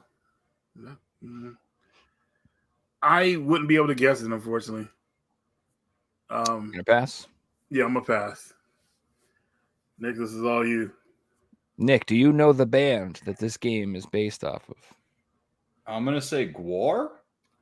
Oh my God, I wish there was a Gwar game. No, this is actually Kiss Psycho Circus. I was gonna say Kiss, but I was like, no, they just got a pinball game. Yeah, I would have said ICP personally. That would have been my guess. Still wouldn't have known. But yeah, that's pretty cool. That's actually looks like a pretty dope game, to be honest with you. Yeah. All right, Nick, this one is for you. Right? Right? Am I right? Is that right? Yes. Yes. Okay. What is the color of the Sega Dreamcast swirl logo in PAL territories? Oh, I know this one. Blue? Damn it, Nick. Yes! Yeah, man. I needed that point. Very nice. I just fucking snorted. I haven't done that since I was like Reggie, here's your question, and it's significantly harder. Yeah. I didn't make the questions, folks. What NIS America PS3 trilogy game is missing from this picture? I actually. Oh, wait a minute. So Okay, so I had that PS3 one. three NIS trilogies on the PS3, and one of them is missing.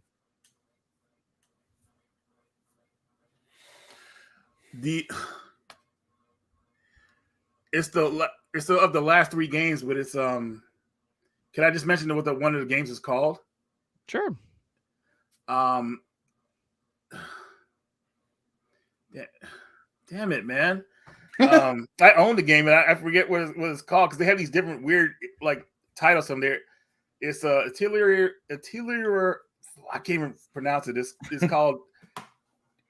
It's the one with the girl and the guy on the cover, like brother and sister. I think it's called. It starts with an E. Fuck, man, I can't let me get this wrong, dude. I can't remember the name of it. They have these weird names. It's not an Atelier game. If that. No, it's not an Atelier game. No, okay. So it's an NIS game. It's a trilogy of games. It's a trilogy, yeah. Oh, okay. So I was okay. All right. Give me a second here. Just don't start that music. No, that's cool. I would never know this. I probably own the game too. My PS3 knowledge is not that deep. Hang on, you got to start the music. You started it around this time with me. Dang, Nick is pressuring. I'm competitive, man. I got to pass, man. I can't think of it right now. It's all good, man. I never. Nick, it's up to you. Nick, I have no fucking idea what these games are, so. Nick is So what is it? No idea. The answer is the Disgaea Triple Play Collection. I would have never got that. Oh. I don't play the Disgaea games. Wow. Neither would I. I mean, I have played those games. They're fun, but I still would not have gotten that. Just got to put a lot of time into them. It's like, ugh. Well, that's the thing, and there's like 7 of them. Mm-hmm. So it's like, yeah, and it's one of those games where it's like you can recruit 500 characters. I'm like, okay, all right, you know what? I'm good. Yeah, I get things to do. All right, question number 9. Hold on, let me get him back up here. I need a beer robot. Damn it. All right. Stupid phone. All right. Question number 9. I'm going to show you a prototype of a VR headset. And you have to tell me what console it is for. And this is for you, Nick. Okay. Yeah. Jesus. What console is that beauty for? I don't know what face that guy's making either, but it looks like he's seen a virtual reality turd or something. Yeah.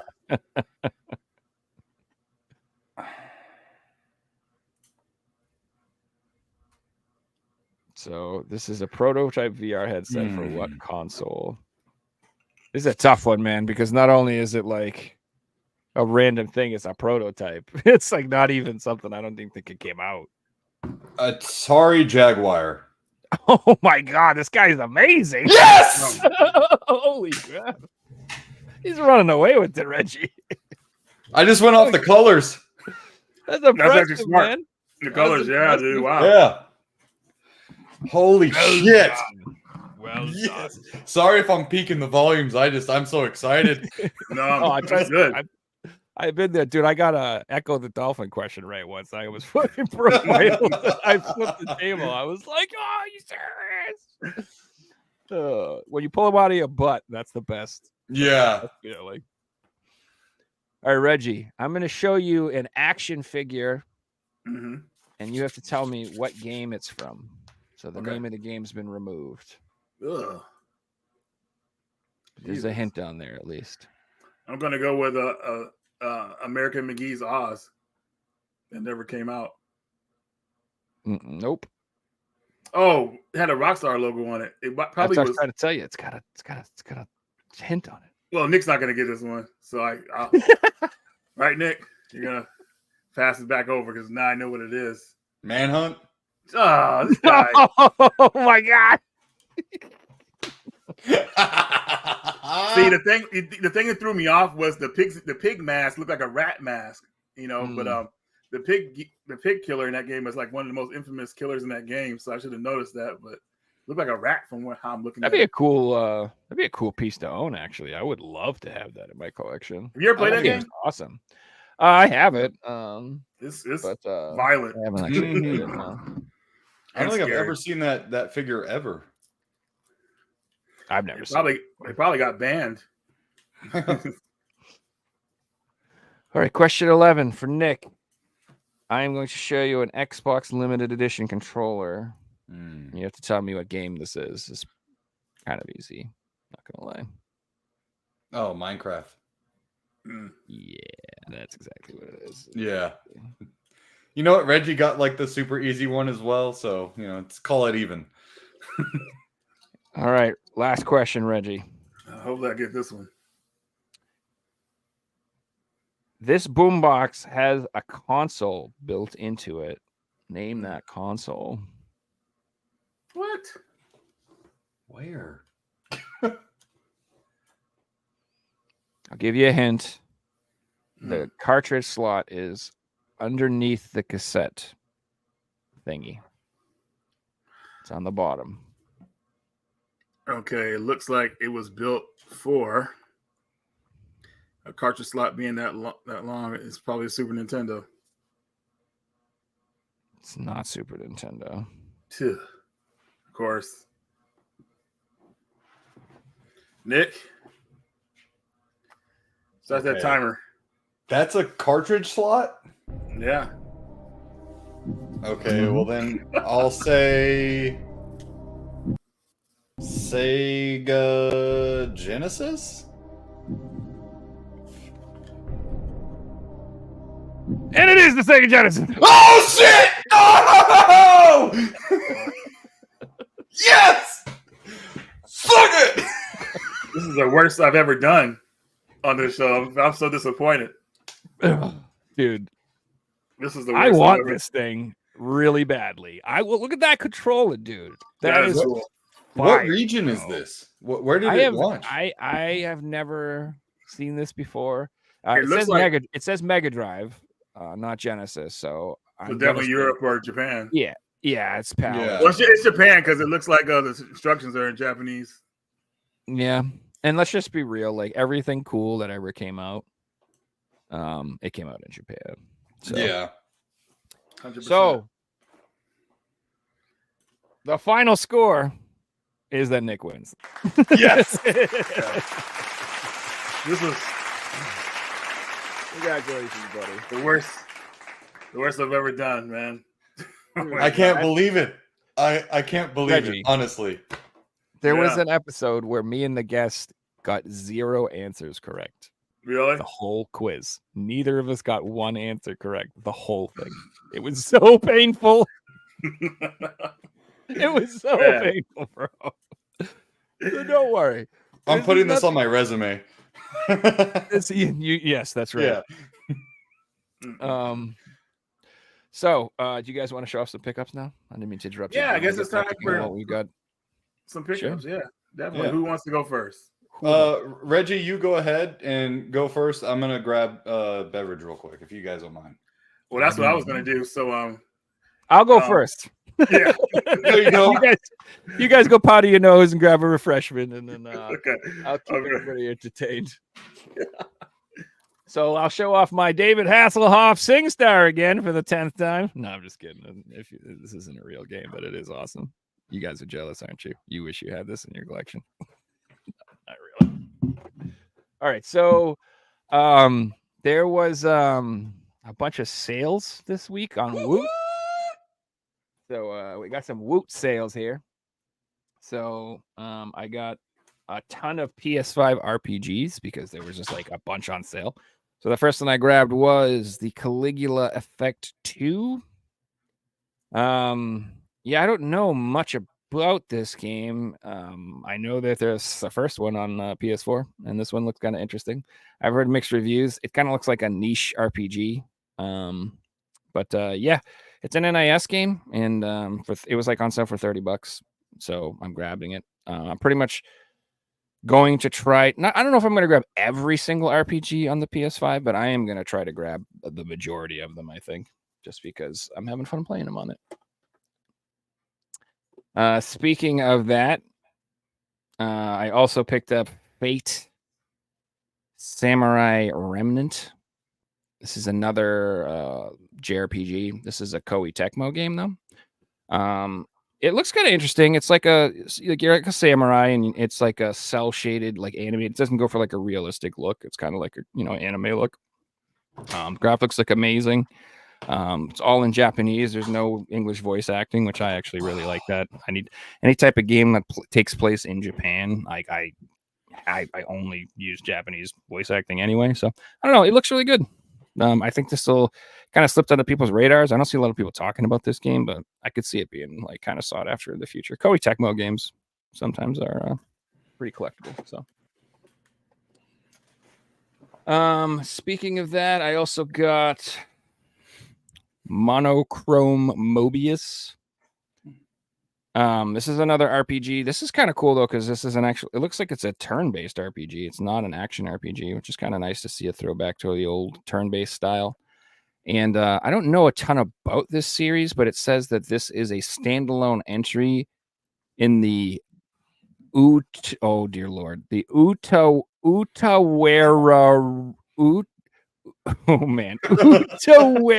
Rumuno series. You know those games with the U and it's like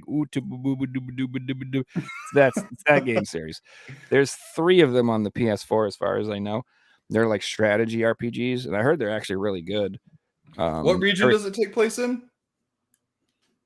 What? I don't know. I was just trying to get you to say it again. Come on, man. Utawaranam, Utu, yeah, that one. And yeah, they look really good. Eric Landon. I don't know if do you guys watch him? Eric Landon RPG. I love his channel, by the way. Shout out to Eric Landon. He reviewed them and he said like one of the top 10 RPGs. Yeah, Eric. Oh yeah. Yeah, dude. So I love.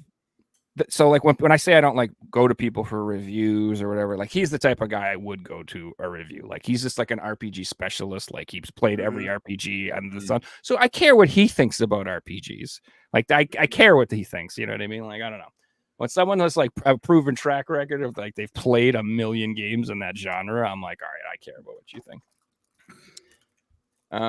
Speaking of more RPGs, here keep them coming. I got Sword Art Online. Oh, interesting. Last Recollection. Yeah, so these are, as far as I know, like you can play them single player, but you also can play them online with friends. Like it's an online RPG. Which that sounds fascinating. Like I don't have friends, so I wouldn't be able to.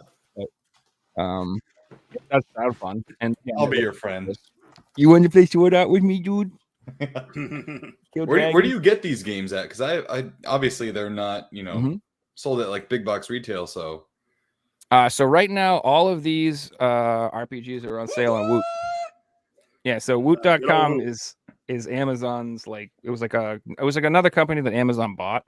Okay. They ship their stuff through Amazon, and basically like once every 2 to 3 weeks they'll update their sales and they'll throw a bunch of stuff up there, and it's just like a bunch of random things. But like right now they just had a ton of RPGs for the PS5. One thing too, though, if you shop on there, when they show you the games, it doesn't show you like all the versions of the game. So like, for example, like it just says that the Switch version is on sale right now. But if you click on the game, it asks you like what version you want to buy, and you can get the PS5 version if you want, or the PS4. Oh, right on.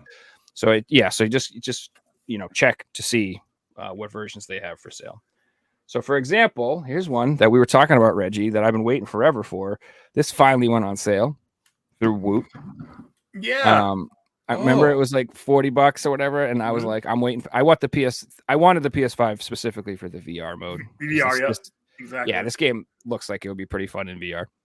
And on Woot, it only shows the Switch versions on sale for $19.99. But if you select it, you can pick the PS5 version. So I got this $20, which makes me happy because it's been $40 for a really long time. I didn't know there was another Operation Wolf game. There's actually 3. That's actually the third one, because the other one is called Operation Thunderbolt, the second game on Super Nintendo too, Nick. So yeah, it might be a game you might want to look out for too. The more you know. Yeah, it has a flat screen mode too, so you can get it on the Switch or just play it on the TV. You don't have to play it in VR, but I'm like a VR loser. I like VR. So this is the part of the show where Reggie's recommendations start infecting my pickup. So I grabbed this after watching your video, bro. Yeah. I don't. It's funny because like I watched that whole video with you at MGR, and I'm like, dude, that game looks freaking awesome. So Yeah. it's just like it's like a run and gun Contra style game, but it's like the artwork with Cuphead, and it's couch co-op, which I really, I'm a huge fan of that. Any game that I can play couch co-op with my friend or my girlfriend, I'm down. And I'm a sucker for artwork in games. I will buy games literally just from the artwork. And so they say, don't judge a book by its cover. I do that all the time. I judge games by their covers constantly, and just the way the game looks, I will buy a game, because of that. Like, I'm such a sucker for like gothic or medieval, or like I like heavy metal. I like dark stuff, horror stuff, like anything that looks creepy and weird and dark and scary. I'm like, I'll probably just buy it just because I like. Have you played Lies of P? I haven't played Lies of P yet. I'm waiting for it to go on sale. I'm a cheap collector. Like, so for me, it's like, it's tough to justify buying games at $60-$70 when there's like 60 games on sale for 20 that I want to buy. Exactly. So it's like, I just like, it's like Lies of P. It's on the back burner. I'll just wait. I'm patient. Like that Evil West game we were talking about, Reggie. I'm just waiting. It's been on sale for like $42 forever, but that's not cheap enough. I'm waiting for that dip. It's got to be like 30 or less, sub 30, and then I'll jump on it. So I just started playing that on Game Pass, actually. Is it good? Yes. Yeah, I enjoy it. It's pretty good so far. I only put about like 2 hours into it. And I know we were talking about, physical only and stuff. My Xbox Series X, when I bought it, it came with like 2 years of Game Pass. So I'm not going to let it go to waste. So, but yeah, I played Lies of P on Game Pass and Evil West as well so far. It's a pretty good game. It looks really good. It looks gorgeous graphically, but I liked it. Reminds me of like a PS2 era game. It reminds me of like a modern Dark Watch in third person. Yep, exactly. Yeah. Or like a Samurai Western or something. It's got that like kind of like cool mashup thing going on. Like it looks cool. I'd love to get it. And just so for the record, I'm not like physical only. Like I have digital games and I have Steam games and I have a Steam Deck and I emulate and I do all that stuff. I think there is a healthy space for both. I don't think people like need to have to be one way or the other. Like, I don't know why people are like, some people are like, you can't have physical games. You must have digital. I'm like, why? What is the matter? Relax. If you want to go all digital, knock yourself out, chief. If I want to go to Goodwills and buy physical, leave me alone, bro. Like, that's what do you care? Like, why does that upset you, dude? Like, because what it comes down to is that if people disagree or do something differently than somebody, they take it as like some sort of personal attack, where like that means that you think they're dumb because they do things differently. And I don't think that way at all. At all. Like I really like Flesh God Apocalypse. I'd say 1% of the population is going to like this band. Right. And I am totally okay with that. I'm totally okay with 99% of the people disagreeing with what I like. I don't have a problem with that. I've spent my whole life. Anyway. Here it is, Reggie. Finally came in. Toho Luna Nights, baby. This game looks That game is great, dude. You're going to love it. I really can't wait to play it. I wanted to get the Switch version too, but I was honestly like, the budget. I was trying to keep the budget, so I might pick up the Switch version later down the line. But yeah, this looks awesome. This only got released in Japan. It's got English. It's based off the Toho franchise, which if you guys know anything about it, it's like 3,000 million games. Like it was like I think it was an anime, and then they made a game, but then they like released the IP and made it like open so anybody could make games. So there's like 1,000 Toho games based on these characters. But anyway, this one looks like a 2D action adventure game, like a Castlevania style. Yep. Will that work on the PS5 really as well? Oh yeah. Okay. Yeah. So that's why I usually will buy PS4 versions of games, except for the RPGs, because I feel like the RPGs push the systems graphically. So I kind of want the PS5 version. But this is a sprite based pixel game. That cover art looks awesome. It looks like a quality game, dude. It literally looks good. It's cheap too. It's not an expensive game. It's cheap. Play Asia if you want to get it. This was also on sale on Amazon. $19.99. Finally picked up that. Oh.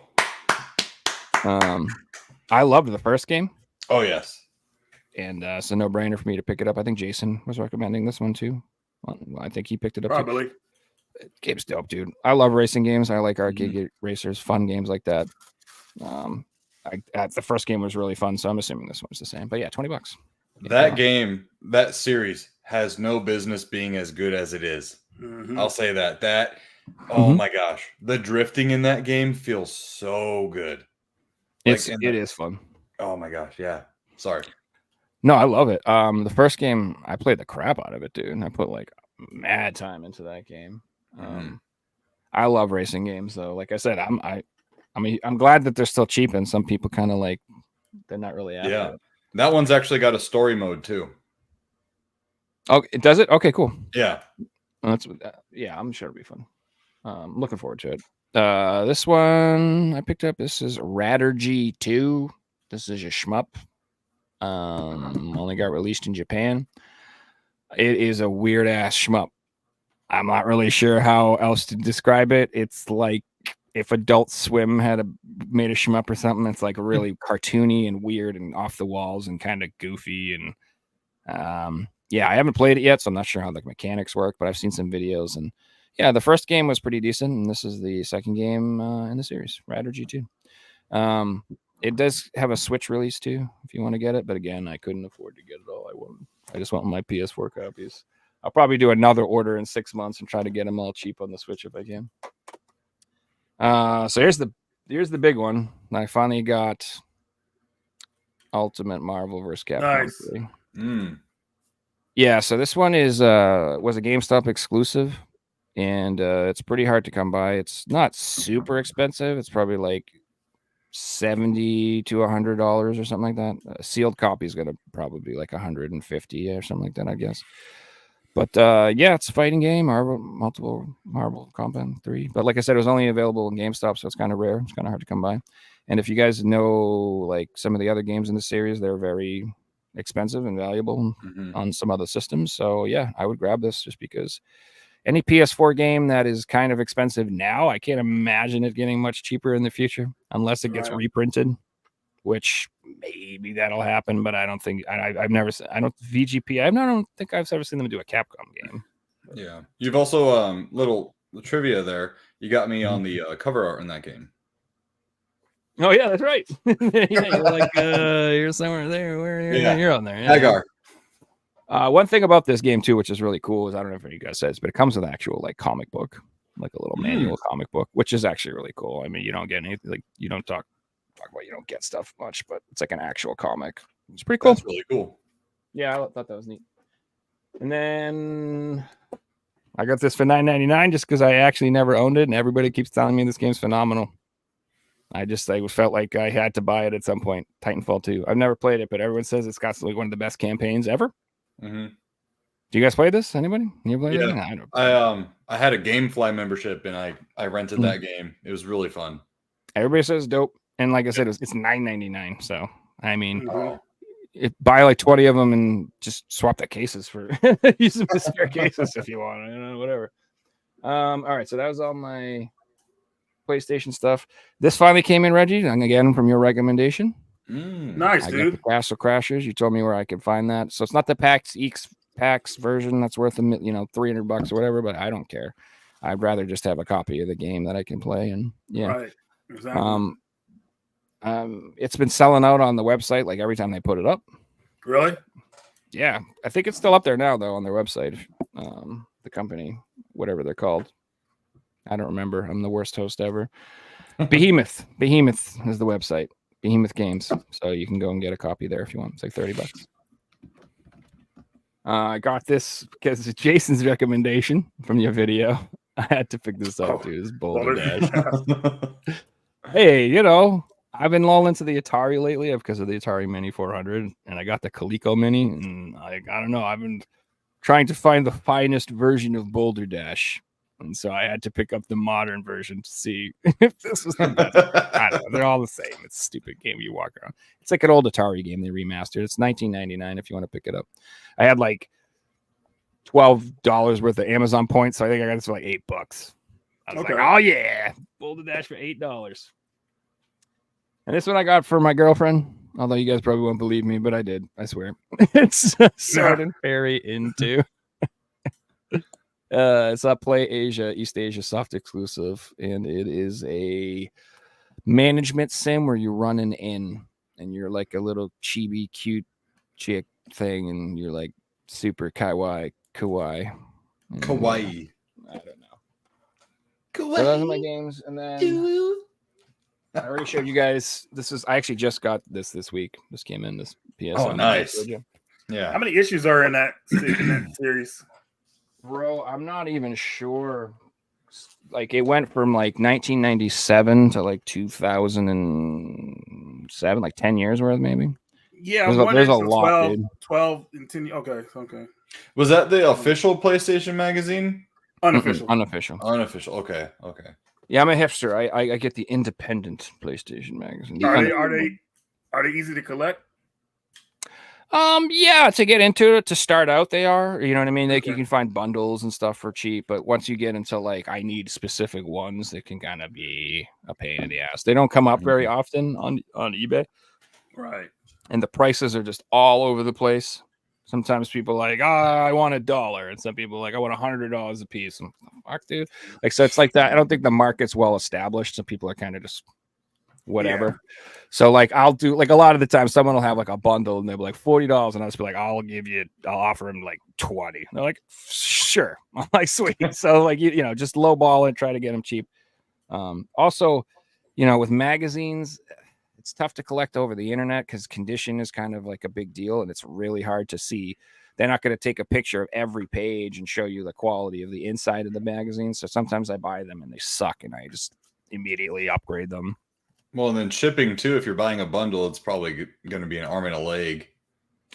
It's expensive because they weigh a lot, but yeah, you pay usually like at least $10 shipping, depending on what it is. So that's why I try not to buy one magazine at a time if I can. Here's another one I got. This is one of the later ones. This is towards the PS3. Yeah. So if you see this logo where it's like just the PSM, like the bigger one, this is like the latter years when they were getting closer to like PS3. So this is like 2007-ish or something like that. 2005, I'm sorry. So 2005, 2006, 2007. These ones are a little cheaper and easier to find than the old ones. The old ones have this type of logo on them. Yeah, they got really great artwork, man. That's why I like these, is because the official magazine has cool artwork or whatever, but all of the independent ones, these have all like hand drawn artwork, like comic book style, and dude, they're freaking amazing. This issue I'm super stoked about because another thing that like I don't know if I can tell you, but like so you could either buy these in the store or you could get them shipped to your house back in the day. And so like the ones that were in the store, I kind of like those better because they don't have the big like name label on them. Yeah. Whereas like you can find them where, you know, people got them shipped to the house and they'll have like a big white box here. And sometimes they're blank or they'll have some random asshole's name on it. Be like, Frank, blah, blah, blah, blah, blah, blah. So those are cool and I'll buy them, but like I prefer these ones. This one was awesome because this is like really nice condition. It's got nothing on the cover, and this has 2 posters in it. This has like a brand new 007 I think it's Nightfire poster or Agent Under Fire, one of those 007 games. And this thing has like a brand new full Half-Life poster in it, which is amazing. Wow. Like, that's another reason I like to collect this stuff too, because like it's got other stuff in it you wouldn't think. It's got cool stickers and it's got neat stuff. So yeah, this is an awesome one. So that's to me, like if you're like want to collect these are the ones you want. They want the ones with nothing on them, nice condition. Yeah, I collect strategy guides, and I always try to make sure they have the posters in them. Heck yeah, yeah. It's not. It all comes down to price. Like, I don't want them incomplete, but if you're going to sell them to me for like $1, I'll be like, oh yeah. If it's too cheap, if like the price is right, I can't say no. And then this one, it was a condition upgrade. So I literally,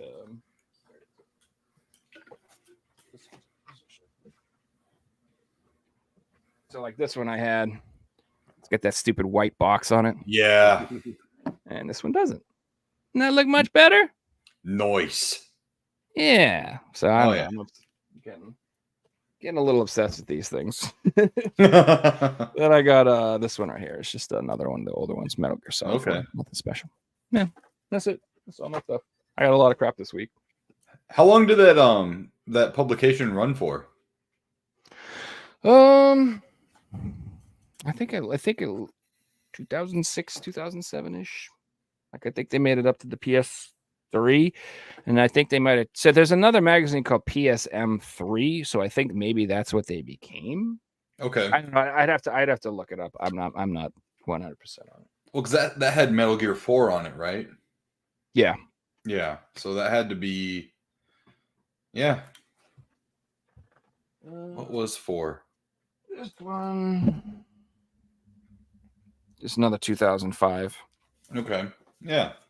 I think 2005 are maybe the oldest ones that I have right now, but I think they did go a little past that. Like I said, there's so many of them, so I still don't have a lot.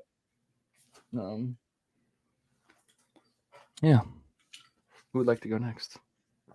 I'm assuming you do. Yes, Reggie's not here. Well, I'm here. Oh, there he is. Up to you guys.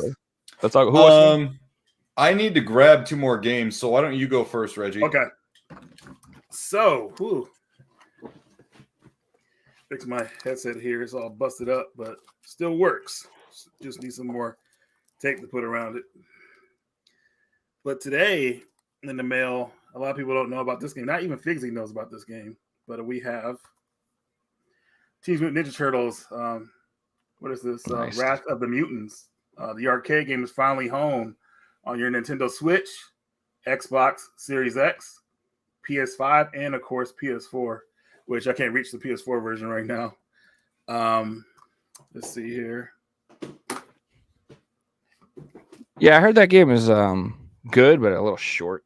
But it's a fun arcade game. I was having fun an with arcade it. game. That's why people are like short. I'm like, it's an arcade game. Like, straight arcade. How long game. you supposed to stand in? Like, you can put arcades quarters in for 8 hours. Like, your freaking parents will make you go home, son. All right. Then I got the King of Fighters 13 global match. Nice. This is the Pix and Love Snapcase version here. That's awesome. So a lot of goodies in here. Soundtrack, art book. You know the drill. I love these snap cases for Neo Geo games. Do you have all of them that they have? All the snap cases for the Pix and Love? I think I have most of them, not all of them. Oh, dude, that's such a cool I'm missing the Mark of the Wolves one. Subset. I know, right? Speaking of King of Fighters, we got King of Fighters 14 sealed. So nice. Maybe I'll get this VGA graded or something. Yeah, I don't know. We'll see. A lot of weird big box stuff here. I got the collector's edition of Sonic the Hedgehog Origins. Oh, nice. So pretty cool. It's the PS4 version. That looks awesome. Is that embossed on the back? Is it actually like? Can you feel the ring or? No, it's just art and everything like that. Okay. But it did come with this as well. Where did it go? I had it here a second ago. Man, a lot of stuff. Jeez. Oh, here it is. Okay, with a Genesis box. So. Oh, sick. Yeah. Get a replica cart put in there, and I'll be good to go. Now, this next item here is not even Figsy knows about this one either. They just got this one. You guys are into Dance Dance Revolution? Yeah. Heck yeah. Well, here is Dance Dance Revolution Jungle Book style. Whoa. Yeah, dude. Yo. That's so cool. Yeah, it's insane. So I'm like, dude, I saw this. I was like, yep, the guy hit me up on Instagram. And he said, hey, man, would you be interested in this? I said, yeah, I would. And yeah, I would. I bought it with a quickness. It's kind of funny, man. Every time something unique like this comes up, somebody else is hitting me up for something else unique. So I'm like always choosing between them. So yeah, I've never seen that before. Yeah. I wish Figsy was here to see it, but he not even he knew about it. So I'm sure he'll be watching the episode. So give him a shout out in France. Bonjour, Figsy. Oh, Oui. So you guys have heard of a game croissant. called what's it called? Blade. That Contra game is called Blaze something. Blaze and Chrome? Blaze and Chrome, yeah. Oh yeah. The creators of that game, before they made that game, they made these two games. And here is the collection of them. It's Oniken. Oh, Dallas. Nice. Dallas. Yeah. Dallas.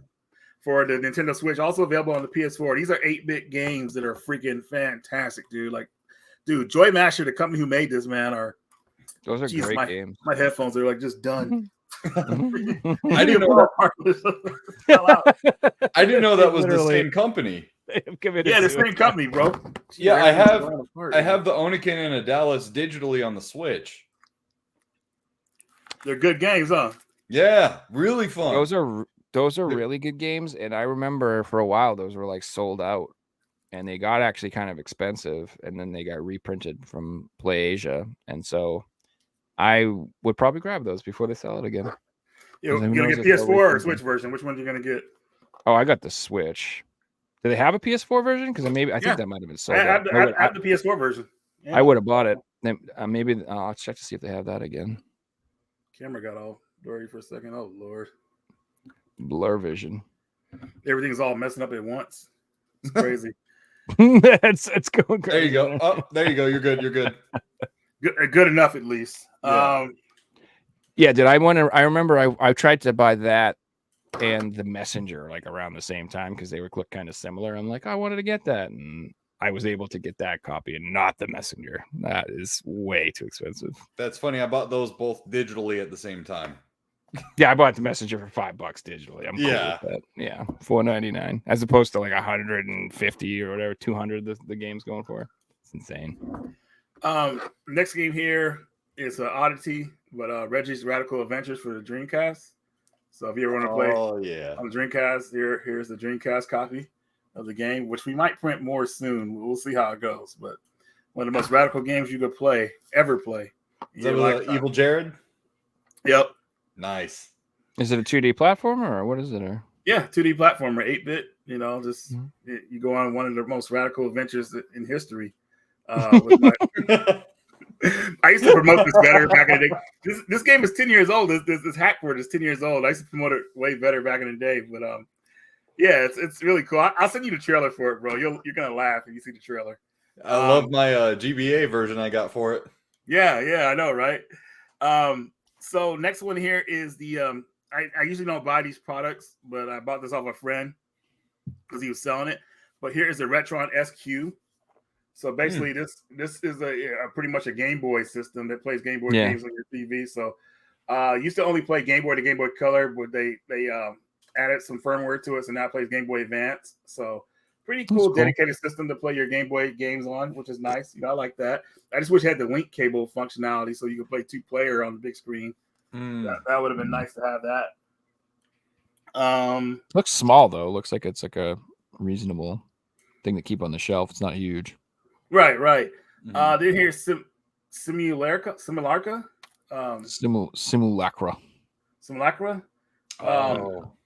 This game is weird, man. Yeah, it's like a phone game or something. Yeah, I it was like $12. I thought I was getting a deal, but once I saw how it played, I'm like, oh god, it's like this girl talking. It's like watching a TikTok video. You're watching some annoying girl talk about nothing. You're like, oh, next, and you can't skip it. So I'm like, okay, like when is it gonna get good? It's supposed to be a horror game, but I just probably gonna trade it in, man. I don't know. We'll see. Yeah, I bought it for my FMV collection. Because I was just buying like all the FMV games, and it's weird. It's like literally, I think it was designed to be on a phone. Yeah, and they made it on a system. It was, and then they ported it to PS4, so it's like kind of weird. Yeah, but I heard it is interesting. Like, you know, I got Lunar for the Game Boy Advance. Nice. Legends. Lunar Legends, so pretty good game. It has like the sound in it is kind of like staticky, but it's an early release for Game Boy Advance, but it's still a really good alternate version of Lunar the Silver Star story. Like you meet certain characters in different spots and different story elements happen, so it's kind of cool. Finally got Final Fantasy Tactics. Nice. Advance, so now I have all the Final Fantasy Tactics games. I remember buying this back in the day when it first came out, and I liked it, but I couldn't get into it at the time. I mean, aside from the snow fight you have in the beginning of the game, which is pretty cool, but yeah, I'm hoping this time it'll keep my interest. So I didn't like Tactics at first either. I'm always the same. Like every time something comes out that's new and it's not exactly like the thing I like, I'm like, I don't like this. This isn't Final Fantasy VII. What is this? And then I revisit it a couple years later. I'm like, oh, this is really good. I don't know why I didn't like it. Here are 2 games. These are PS1 games for you guys. Nick, you'll probably like these. Anybody like the game NFL Blitz? Oh yeah. Oh, yeah. I got the cabinet back here. Yeah. Yeah. Well, this one right here is Kurt Warner's Arena Football Unleashed, which is like a downsized blitz. It's actually pretty cool. Game is on the cheap, so if you're starting a PS1 collection, it might be a game you want to get. Keep your eye out for this one, Nick. It's on it. Definitely should be able to find it at Goodwill if your Goodwill still stock games. Okay. But, it's like a I don't want to say low budget blitz, but it's like a more like downgraded type blitz, but it's still fun, I would think. So definitely something to keep your eye out for. And then this is one I thought that Joe would like too. I found out about this game a while ago, but I finally picked it up. Now, I'm a fan of NBA Jam, but they had a version of NBA Jam that was hockey, which is called 2-on-2 Open Ice Challenge for the PS1. Oh, made by the developers of NBA Jam, and the game only came out for PS1. So if you want a physical copy of it, so I picked this up recently, and it's like NBA Jam on the ice. Hockey is on point, dude. I was like, yes, this game is freaking awesome. So I'm surprised this game hasn't gotten ported. Games? Yeah, I know. Arcade sports games, I mean, that's where it's at, man. They get right to it, you know. So is Kidsrow in that game? Oh, yeah, he does the voice. Oh, nice. Oh, yeah, you know he's an announcer. He was all about Midway back in the day. Yeah, I like arcadey sports games, super fast, not too realistic, a little off over the top. Eventual Guardian Moonrider Collector's Edition. I hadn't even opened this up yet for PS4. The game is available on Amazon for like $30, but I had to get the collector's edition from Pix and Love. So it plays like that game. Oh, sorry, I'm angling it wrong. I'm like angling it all weird. So there it is right there. The back of it right here. Boom. It's like that Genesis game. Oh, that Super Nintendo game is called the rare Super Nintendo game. I forgot what it's called. Hagane. Hagane. Thank you. Hagane. It's like that. So yeah. Dude, some dude randomly in my town was selling that the other day. Just out of nowhere. Some dude like 2 houses down is like $1,500 for Hagane. I'm like, where'd you get this? What the heck? What attic did you find this in, you lucky son of a bitch? Yeah, I know, right? Say $700 and that's it. No, I'm just kidding. But I ain't buying no $700. Because you had that buyer's remorse. Like what you could have bought a stack of games with that money instead of just one. Buying one game was like, forget that. I've told you anything over like a couple $100, like I'm trading stuff in. It's not cash. Like I will get something that expensive. I will, but like I'm trading stuff in. I'm like, okay, it's 3 PS3s. I don't need. You want these? Something like that. Next we got FX and Yuki for the Genesis. Nice. DJ brought this to the Game On Expo for me. Hooked this up. So I've been a fan of this game for a long time, ever since he put it out, pretty much. And this pretty much on a lot of systems: Genesis, Dreamcast, TurboGrafx. Now it's on the Switch. Hopefully the Switch will get a physical copy. We'll see what happens. And he's also working on the sequel. So nice. On the Game Boy. Yeah. So very, very cool. Shout out Saramaru. Saraku, check it in. This was sent to me. Switch release would be huge. Oh, 100%. It's already on the store, thankfully. So, but when you get that physical, it's gonna be awesome. My Joy-Cons on the Switch have been terrible, and like sending them both in, like to Nintendo and not having anything to use, is always annoyed me. So I've always like procrastinated, like actually sending them in.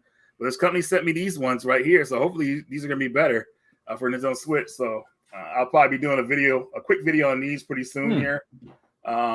Hopefully these will be the perfect Joy-Cons for my Switch. So I'm pretty excited to try these out. What company is that?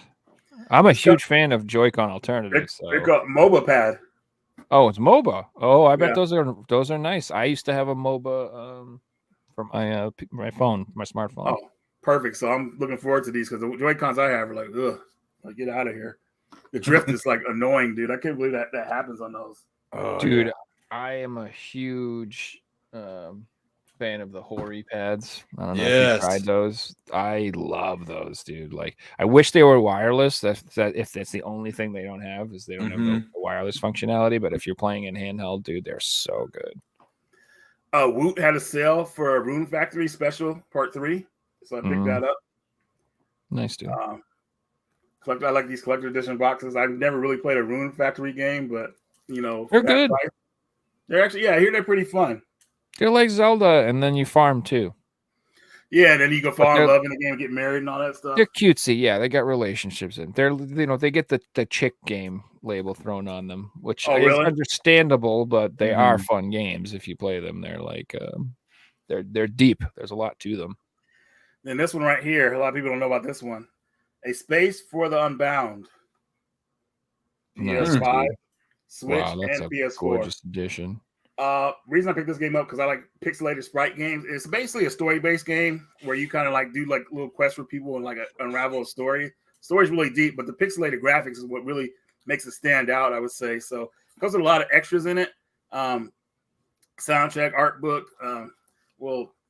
Yeah, it's got only digital supernatural elements too. Like I think it's got some like supernatural thing going on. Like I haven't played it, but I remember it say the time travel or something. Yeah, kind of like that. Yeah, I heard it was really good. And then I think lastly, finally, I have this is in my video today, but I took it down because I was having sound issues. But here's the Laguna Lore from Final Fantasy VIII action figure I got. So it's missing the machine gun, but it's still cool to have because he's actually my favorite character in the game. So like seeing this at the show was pretty awesome. So pick this up. So yeah, I got my little action figure here. And that is it for me with pickups. Woo. There's a lot to go through. Yeah. Yeah. Right. I think it was oh God, I watched so many videos I can't even keep track of them. I think it was Dan from JRPG Life. He went to the convention. He was showing off like one of those booths had like so many Final Fantasy VIII action figures, dude. Like they looked so sick, dude. Expensive though. They were not cheap. It's like each pack was like $200. Oh my gosh. Ouch. Yikes. Ugh. What you got for us, Nick? Yeah. Okay. So we'll go ahead and show off some of the games that I got from Game On because it's still pretty recent. After Game On, I really didn't, get too many other pickups other than the Walmart stuff, just because number one, I got a baby on the way. So, congratulations! Thank you. Money is allocated that way right now, but I did pick up quite a few PSP titles at Game On Expo. So the first one I got is X-Men Legends 2: Rise of the Apocalypse for the PSP. It's fun games. I love these games. They're like, little dungeon crawlers, so to speak. I thought I had lost my PSP and I found it under a drawer in my nightstand. I was like looking for it because Reggie had posted a post about like, check on your batteries, make sure they don't explode or balloon or anything like that. And I was like, where is my PSP? And it took me on like an hour-long hunt. And finally, I pulled out the drawers of my nightstand, and there it was, like covered in dust, and the battery was still good, thank God. But so yeah, that's the first one. Next one up I got is Ratchet and Clank Size Matters. I'm a big Ratchet and Clank fan. It was one of the, the first game was one of the very first ones I got for my PS2. And then next one up, I got Star Wars Battlefront 2. Nice. I mean, it's Star Wars Battlefront. There's not much else to say about that. Handheld. That's yeah, fun. Yeah. Next one up, I got Soul Calibur Broken Destiny, and this one's cool because it's got Kratos in it. I'm a big Soul Calibur fan. I saw Kratos and I saw a good price, and I was like, I'm in. Yeah, dude. Soul Calibur is. Yeah, I switched back between that and Tekken as my favorite. Like I absolutely love both of those franchises. Yeah, and there's something about the Soul Calibur look. It's always looked great. It almost looked like a generation ahead, graphically speaking. Oh yeah, whatever console on it's the Dreamcast, it looked insane. Yeah, It smoked the PS2. I'm sorry. Like, it looked so much better than anything on PS2. Well, and even Soul Calibur 2 on the like the original Xbox looks like a 360 game. It is so clean, you know. Next up, I got the Gradius collection on the PSP. I got this one for a really good deal. It's got Gradius 1 through 4 and then Gaiden as well. This was like the first game I ever played on the NES when I was like a little wee kid, you know. So it always holds a special place in my heart, and they're just such fun, like pick up and play games, you know. And that's my style. RNG Gamer was on last week. He's like, "You ever beat that game?" I'm like, "No." He's like, "Oh, it's not that bad." I'm like, "What are you? I'll never know. That game was no." Yeah, I'm not beating that game. There's this one spot in the first Gradius where it's like a volcano and shit's just erupting, and there's like, unless you have your speed all the way up, there's no way you're dodging all that stuff, and you're gonna run out of lives. It's real cheap, but yeah. And then next up, so like I said, just like a couple minutes or seconds ago, most of the games I play are pick up and play games because, you know, I own my own business. I run my podcast. I run my channel. So, and, you know, I'm a father and stuff. So it's like my time is spread everywhere. But I'm really trying to branch out and try different, you know, genres of games and whatnot. So I saw Final Fantasy on the PSP and said, you know what? This is right in my wheelhouse right here because it's mobile. I can play it wherever. I can, you know, play it in bed if I want to for like half an hour to an hour at a time. And I've never played, like, other than 8 and 9 and 10 any Final Fantasy game. So I thought, you know what, let's start it off with the root, and I got it for a good deal, you know. And all of these games have like the manuals and stuff too. They're all complete. So I was really happy about that. Next up, Rainbow Six Vegas for the PSP. It's Rainbow Six Vegas. You know, there's really not much to add to that, you know. And then jumping on the Final Fantasy Tactics line, we've got Final Fantasy Tactics: The War of the Lions. So this is a game where I'm stepping out of my comfort zone, and you know, the RPGs, it's really hard for me, like I said, to get into them just because time is very fleeting in my world, so, or in my life. So I thought, you know what, let's try this out. I know there's a very big difference between like the tactics games versus mainline and stuff. So I'm excited to play it, honestly. Like, it looks really cool. I don't know anything about it, and that's what excites me, you know. I was always, is that like a fancier version of the PS1 game, Reggie, or is that a different game? I think you're muted. I believe it's a port, but an advanced port of the game, of the PS1 version. It has a couple extra features, I believe. Okay. But yeah, nothing too crazy. Yeah, I was never sure if it was like totally different. It has new CG cinematics, new characters, new jobs and missions, and new multiplayer battles. Well, never mind. That's a pretty pretty enhanced version. And then next up, we got a FPS for the PSP, and that's Coded Arms from Konami.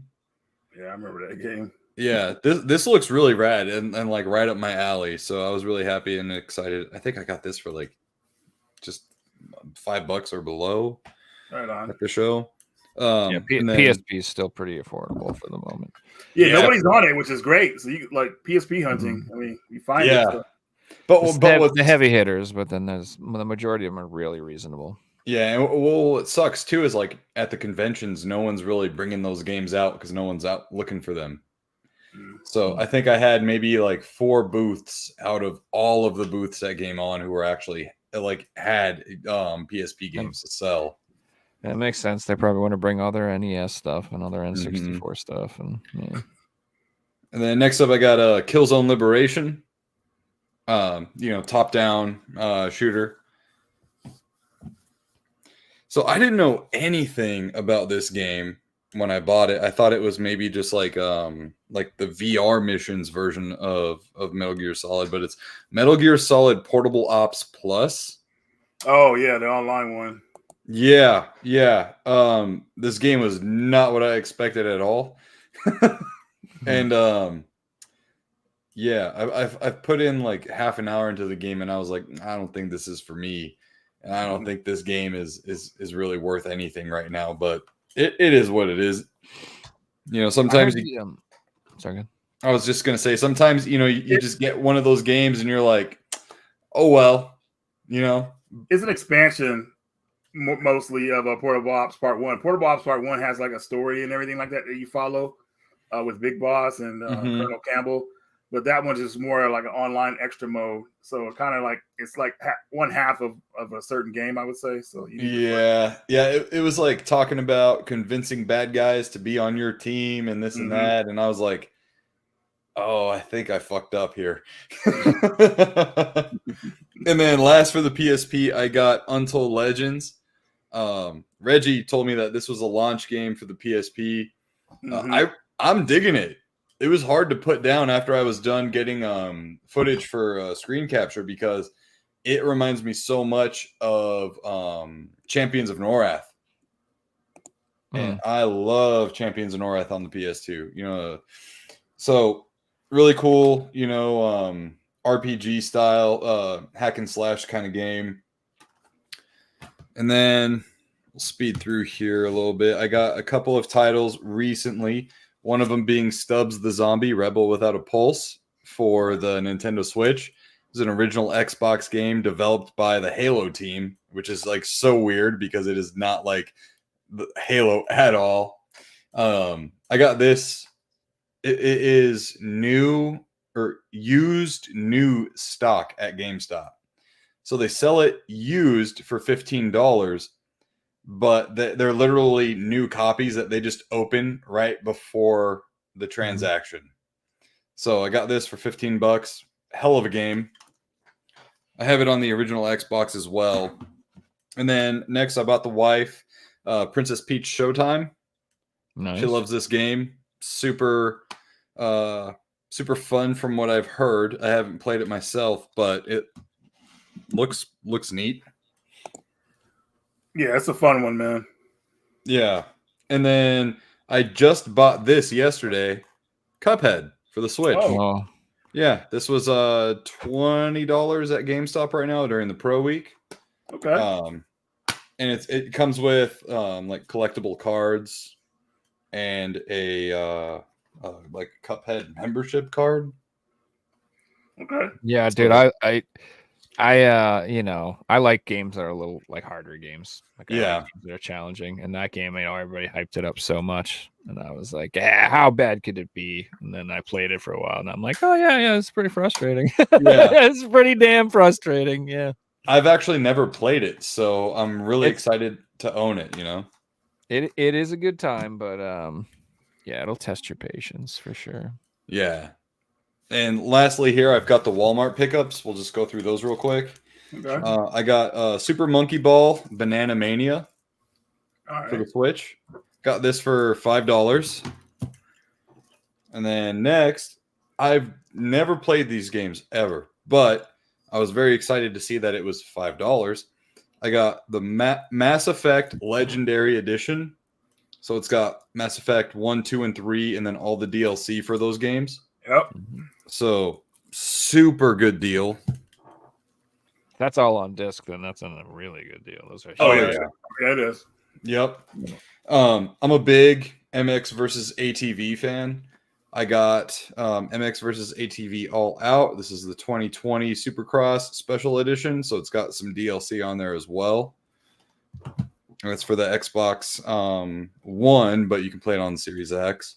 That was $5. I got World War Z Aftermath for the Xbox Series X. Yes, I love that game. I got this for $5 as well. I've heard really good things about this, but I never really wanted to pay full price for it. It was one of those games where I was like, if I get around to it, I'll get it. You ever play Left 4 Dead before? Yes. It's like that, but a lot better. Okay. It's fun, man. Okay, right on. Together. We'll play online Yeah. together, maybe. Dude, And then the Try next that game. one, I saw it for $5. I already have it for the PS4, but this one was for the Series X, and I was like, I have to get it. And it is Tony Hawk's Pro Skater 1 and 2, the remastered edition. I'm a Tony Hawk kid. I grew up, with the games, the soundtracks. Thank God for Goldfinger, Meloncolin, and Lagwagon, bunch of other bands. That really spread my musical taste as a kid. I was really excited to get that for $5. Those are really good games. Oh, Like, big as far time. as remakes go, that's probably one of the only ones that I'm like, that was a win. Mm-hmm. I'm shocked they didn't do the 3 and 4. Like, I don't get it. Like, Yeah, I think it was maybe just the nostalgia hype for the first couple. I don't know. Yeah. 3's my favorite, so I'm a little partial. 3 was actually online, if you remember. That was first. I PS1. love 3. I just to me that was so. In 3 was like when they actually started adding a lot of the better mechanics into the game. So that's probably why I liked it so much. And they added that into 1 and 2. So Yeah. yeah. This one I was super excited to get because I was waiting for an appropriate price drop, but then I got this one just at such a good deal, and that is Marvel's Midnight Suns Enhanced Edition. I got this for $10. Nice. And like, I was super hyped about it when it was coming out and everything, but I was like, damn, there were so many different editions. Like, I didn't even know which one to get. They were all $70 to like $100. I was like, you know what? I'm just gonna wait for it to come on sale. I heard it's a really long game too, and it would take me forever to beat, but for $10, I'll buy that for sure. Sure. Next up, I got the Lego Star Wars Skywalker Saga. So this has all 9 films, in story and whatnot. And I'm all for like games I can play with my daughter. She's 9. We play like Minecraft together and stuff. And perfect game for that. Yeah, great couch co-op. Perfect. Yeah, Yep. got this for $10. Not bad at all.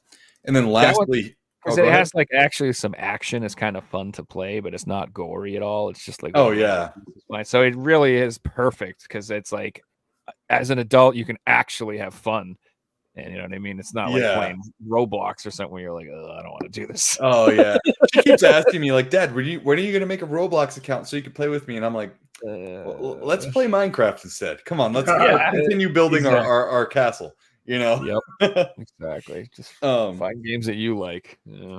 This last one, I literally found the last copy, and when I grabbed it, I did this embarrassing yes out loud in the store, and that is Spyro the Reignited trilogy. I got this for $5 at Walmart.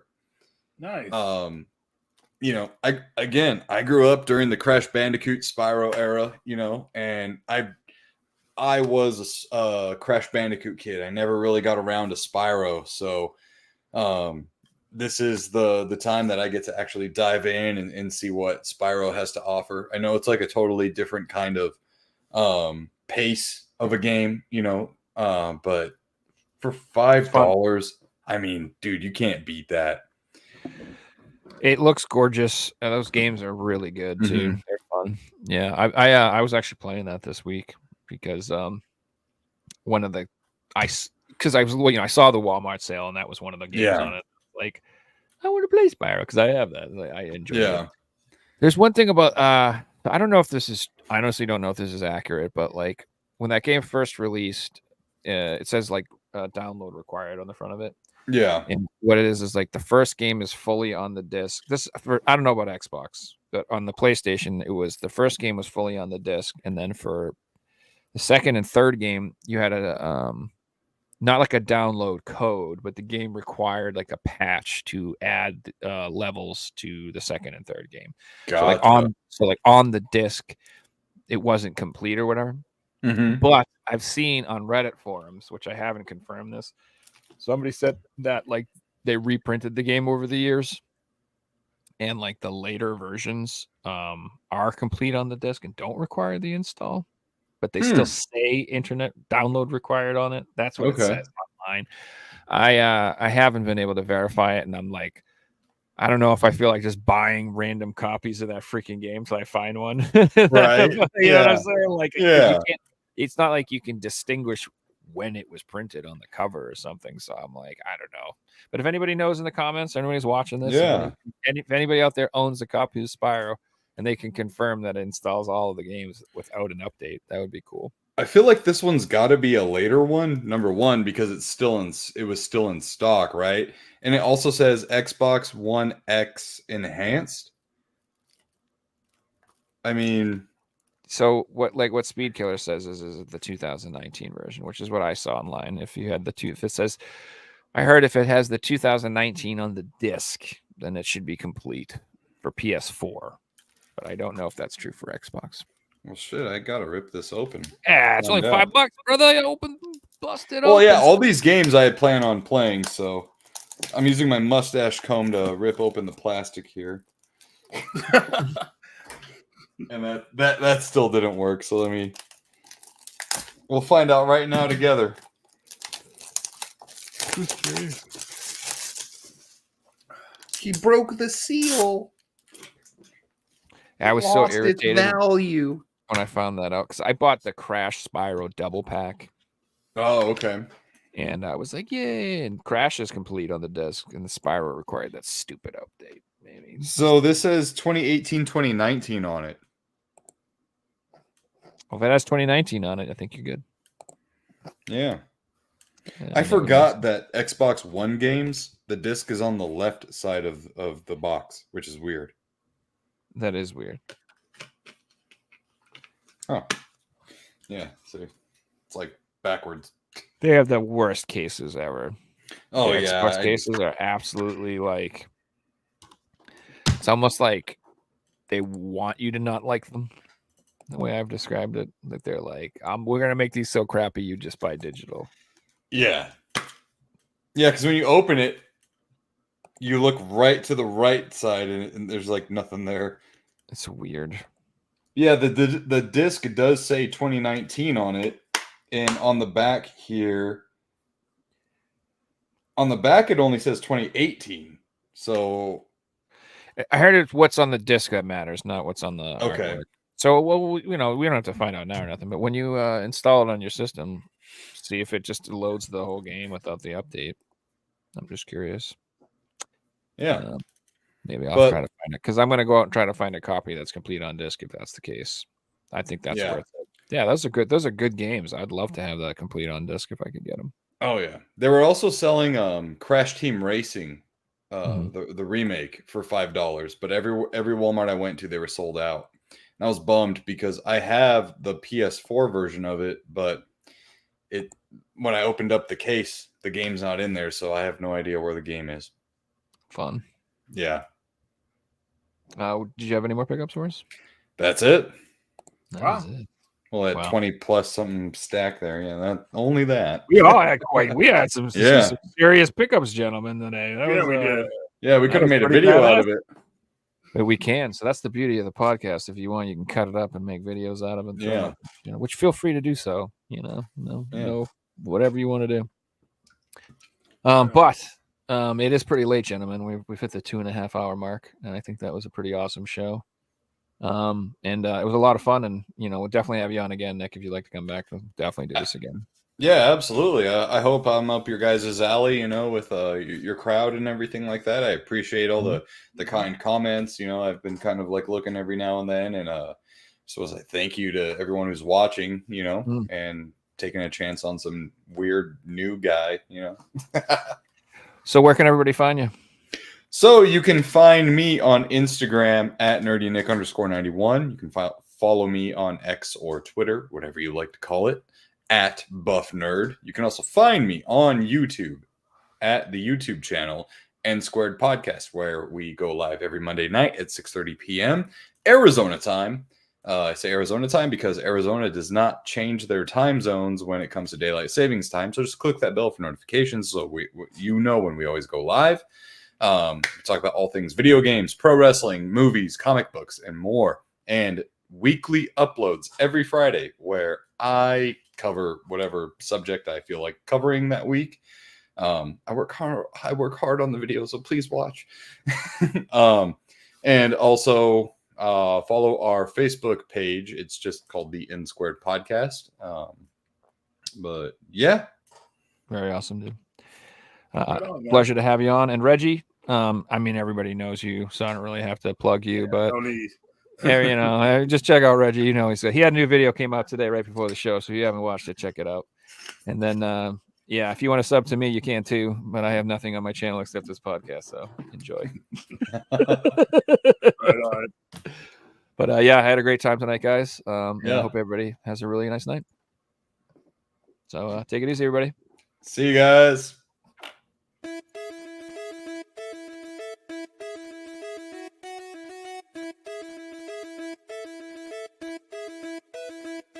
You found the coolest place to be, the PlayStation Collecting Season. Come on, won't you stay with me? Welcome to the show.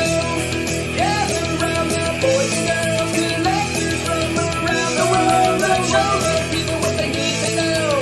Welcome to the show. Gonna talk to guests, only got the best. Gonna put their knowledge to the test. Gonna laugh and eat, gonna live the dream. Gonna show you things you've never seen. Gonna sing a song to the break of dawn. Gonna rock this party all night long. So come on everybody, let me see you dance. Get yourself ready, you got one more chance.